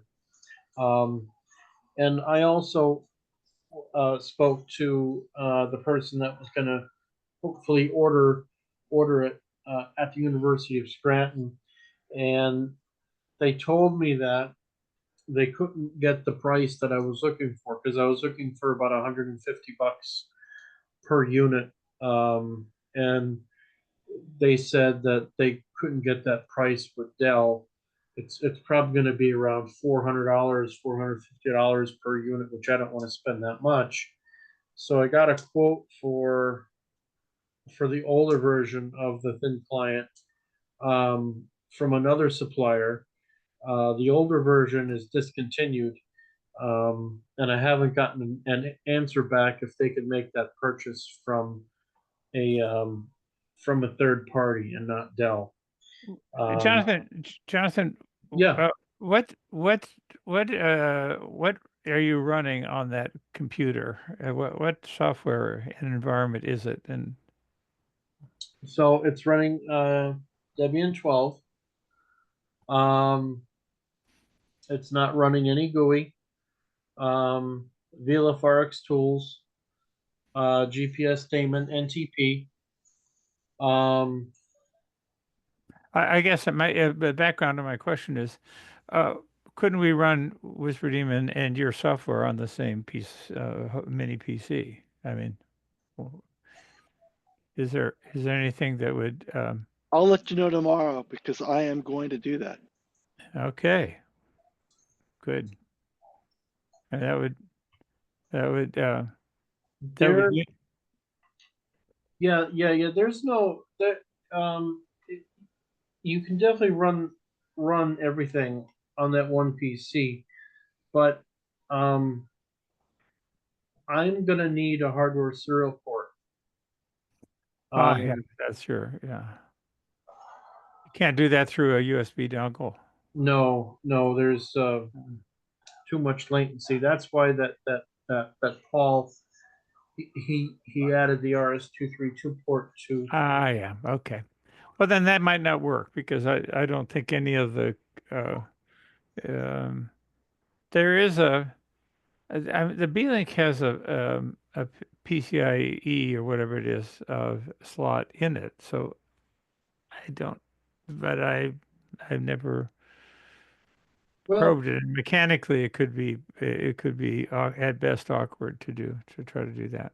Right, yeah. I mean, you could definitely get a PCIe serial port card, and that would work. But mechanically, to fit everything in there, that would be kind of awkward.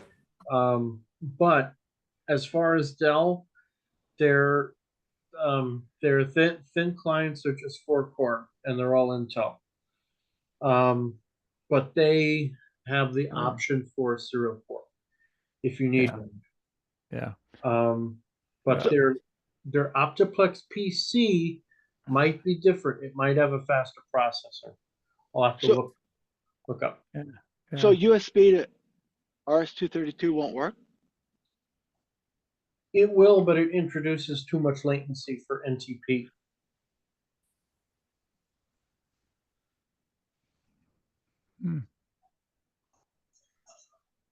If you look at the documentation for GPS daemon, it mentions not to use USB to RS-232 serial ports for pulse per second timing. That's kind of weird because USB is doing 1.29 mega whatever, and we can't do simple little time. It's the latency. The packets aren't transmitted fast enough. I guess I don't know the details, but it doesn't provide it with a hardware serial port that provides the minimum amount of latency, and it's useful for the pulse per second. Hmm. Oh, and Scott just mentioned that the USB polling rate isn't fast enough. But yeah, if you do look on GPS Damon's website and their documentation, they mention that. And the Well, that's only just reason, me. well, and the only reason why that NTP is important to me in this case is because VeloForex Tools uses NTP as a course calibration, and the pulse per second into the sound card is their fine calibration.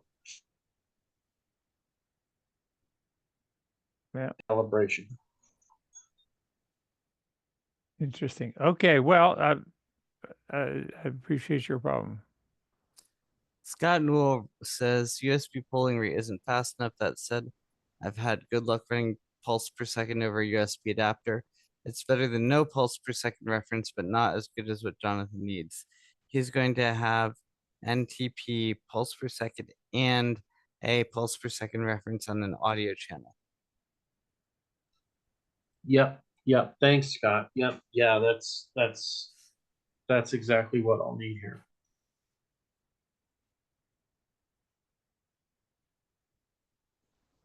Hmm.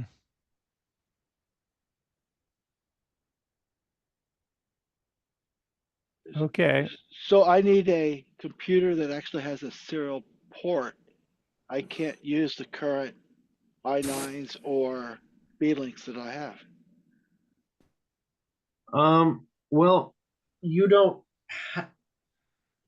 It's not an absolute hard requirement.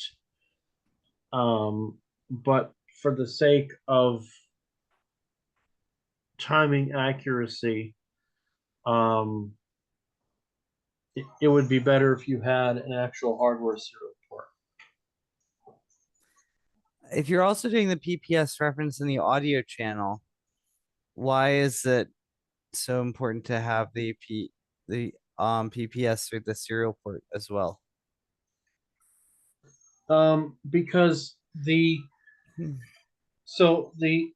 first set of calibration is, or the first cal is done through NTP and VT card, which that does not use the pulse per second on the audio card channel. Okay. The second stage is the fine cal, and that uses the pulse per second on the audio channel.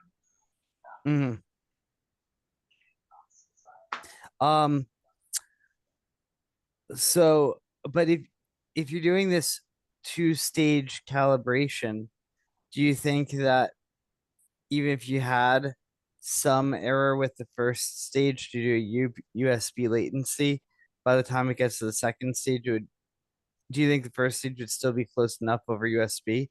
And then when you get to the second stage, you'd still get the correction you need? It'll be close enough. But from what I was reading, and they can do, and they did measurements with NTP, is that using a USB adapter, it's a little bit less latency than an internet peer.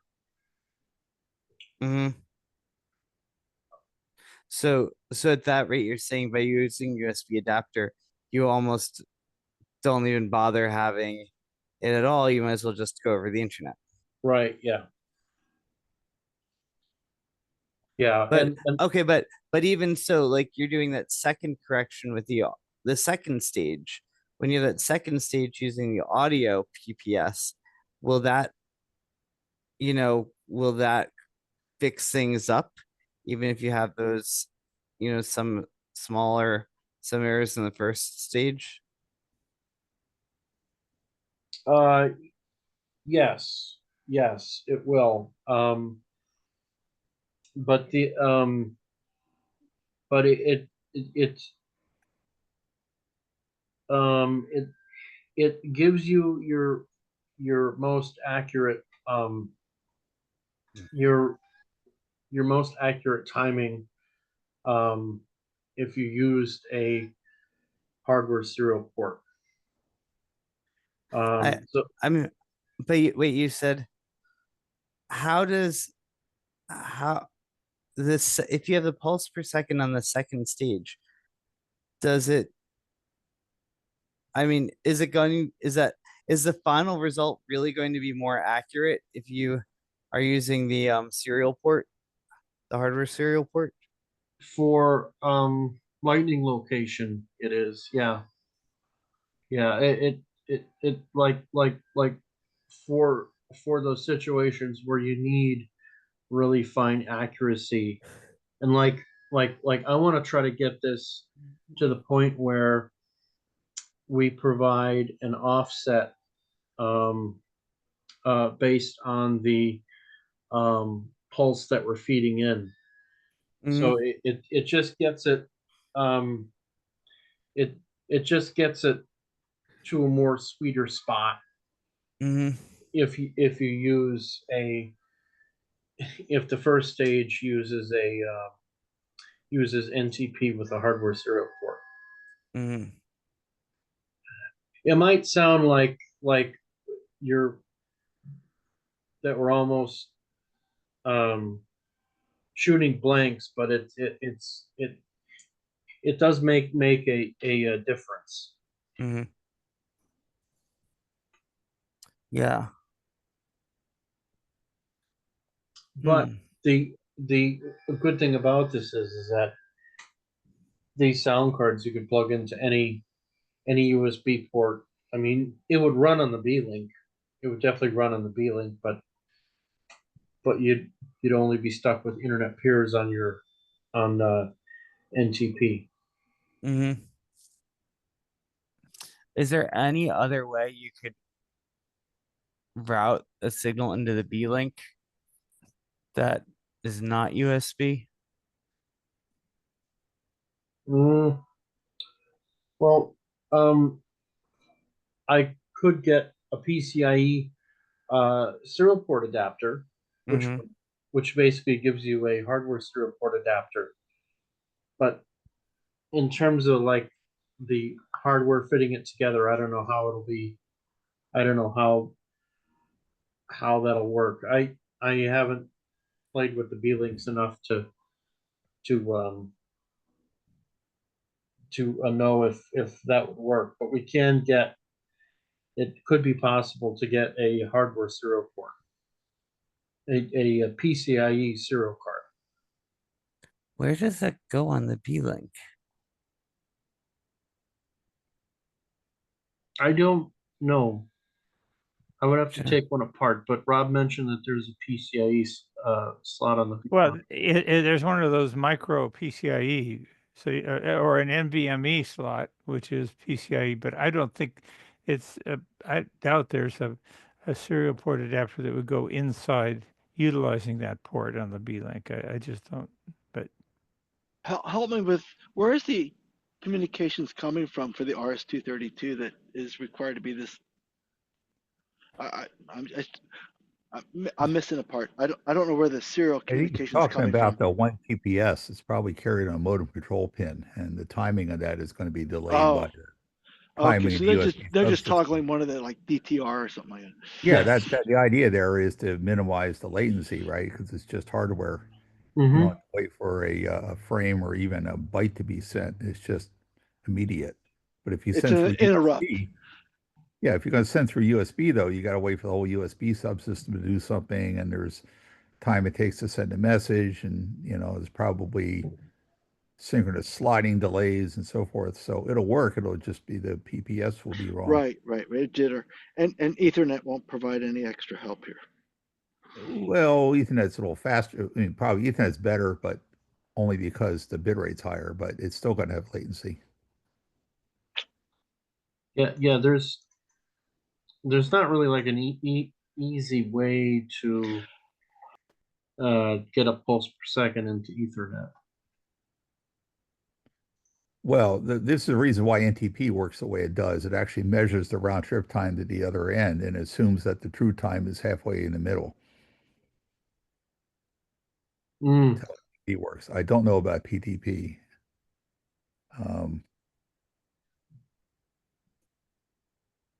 Scott just asked about that. I actually know very little about PTP. I just know that it's much more precise, and I think it's more expensive.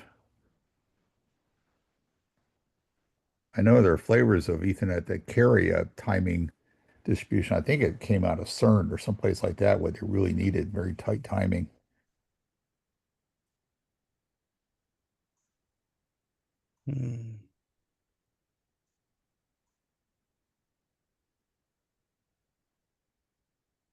Okay, so I'm looking at a picture of one of these B-Links.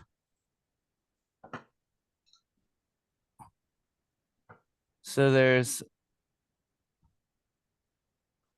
one M.2 PCIe slot and one M.2 NVMe slot in the very bottom of the B-Link. So the link that Scott posted, which that would actually fit, or might fit, depending on the length of it. Mm-hmm. It's a full length 2280 size module. You could get them in 2 and 4 serial port versions. And there are adapters that will plug into it that bring out a DB9 out to a out to a DE9. But it does look interesting. I wonder how much it cost. I would imagine it probably cost quite a bit. Because they, oh yeah, yes. How much is quite a bit? 150 bucks. Yeah, yeah. At the least, at minimum. So it's, Yeah. Yeah, and we would only need the 2 port. But it would give us a TTY port in Linux and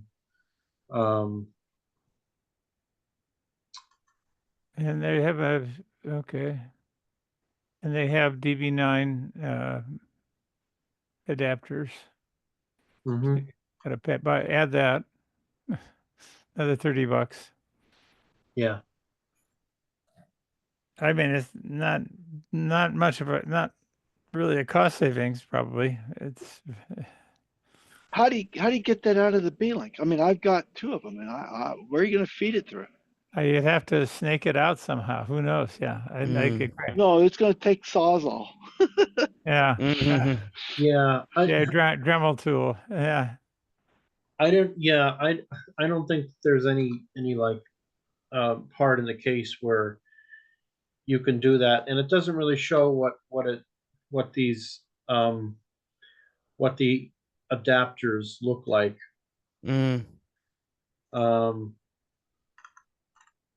But yeah, it is interesting. Scott just posted up the Chinese version, which is $30 right now. Oh. And a $500 tariff.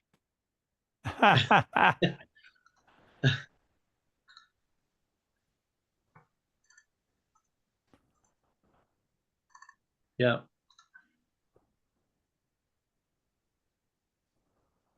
But you know, I'm going to throw something out there. Maybe I'm really wrong about this, but as I remember, the keyboard used to be, oh, but now it's on USB. That keyboard operation used to be a kernel level thing. I was just wondering if there's a way to make a keystroke accurate enough, but it's still USB, right? Yeah.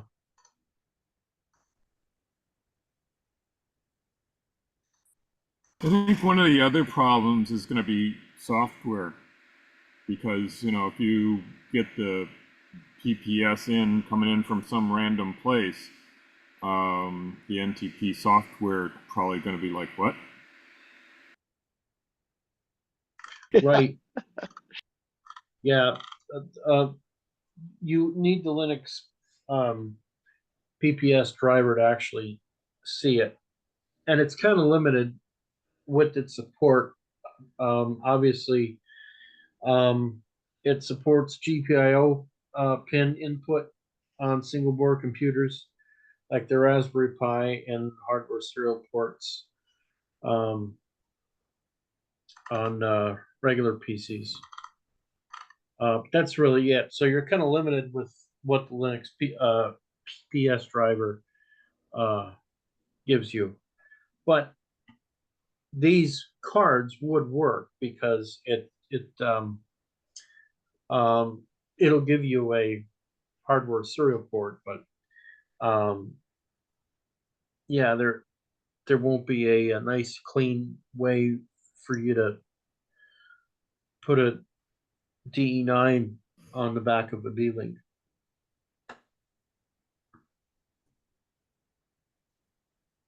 And yeah, I don't know what these cables look like. The 2-port DB9 cable accessory kit. DB9 screw terminal accessory, 2mm mounting hardware. Yeah, I don't know what any of that looks like.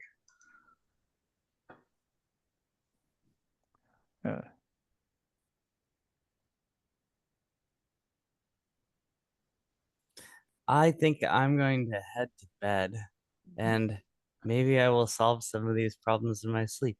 Yeah. Or maybe at the very least, I'll feel better about it in the morning. That's the best way to do it. Well, I think you have you have a team and a project manager, Nathaniel. So yes. So I just have to go create the Google group, I guess. We'll call it HamSCI-SDR. Yeah. So what is your window of opportunity to make a decision now? Because you're making a decision to go down a path and look at it. What is your window of opportunity when you're going to make a decision which path you have to take in order to meet your grant? That's a good question, and I'm not ready to answer Sorry. that tonight. That's one of those questions I'll sleep on, and I'll probably cry in the morning like the babies. I wake up every 3 hours and cry too. Right? Yeah. Or maybe I think so. Certainly, I don't have to make the decision in the next 2 weeks, but okay. I've found we're starting to talk about these things, and we're all going to be in Dayton in a few, or many of us will be in Dayton, and there'll be a lot of time to discuss and talk about these things. Both on the telecons and in Dayton. And I think we'll get a better sense of it in the next couple of weeks. How many students here are going to be with you, Daniel, at Dayton? I'm gonna have 2 students this year. Okay. Got to get one of them interested in mining HFDL. I'm starting to collect a lot of this stuff, and somebody's got to start mining it. Yeah, no, we're definitely interested in it. I've made a Kukai aware of it. So okay. And any if questions, come talk to me. I mean, I'm collecting a lot of it. And we have been, so I can send Kukai your way. Okay. Yeah. You sound sleepy. Yeah, I am sleepy. Hey, Jonathan, really quick Yes. before I leave, you see the picture? Oh, Yes, I did. That's SAS. That looks good. I got to still work on the other antenna. I got wrapped up in having to do other house thing. So hopefully tomorrow it's gonna be 80 degrees and I go out and knock the noise floor down. Thank you, everyone.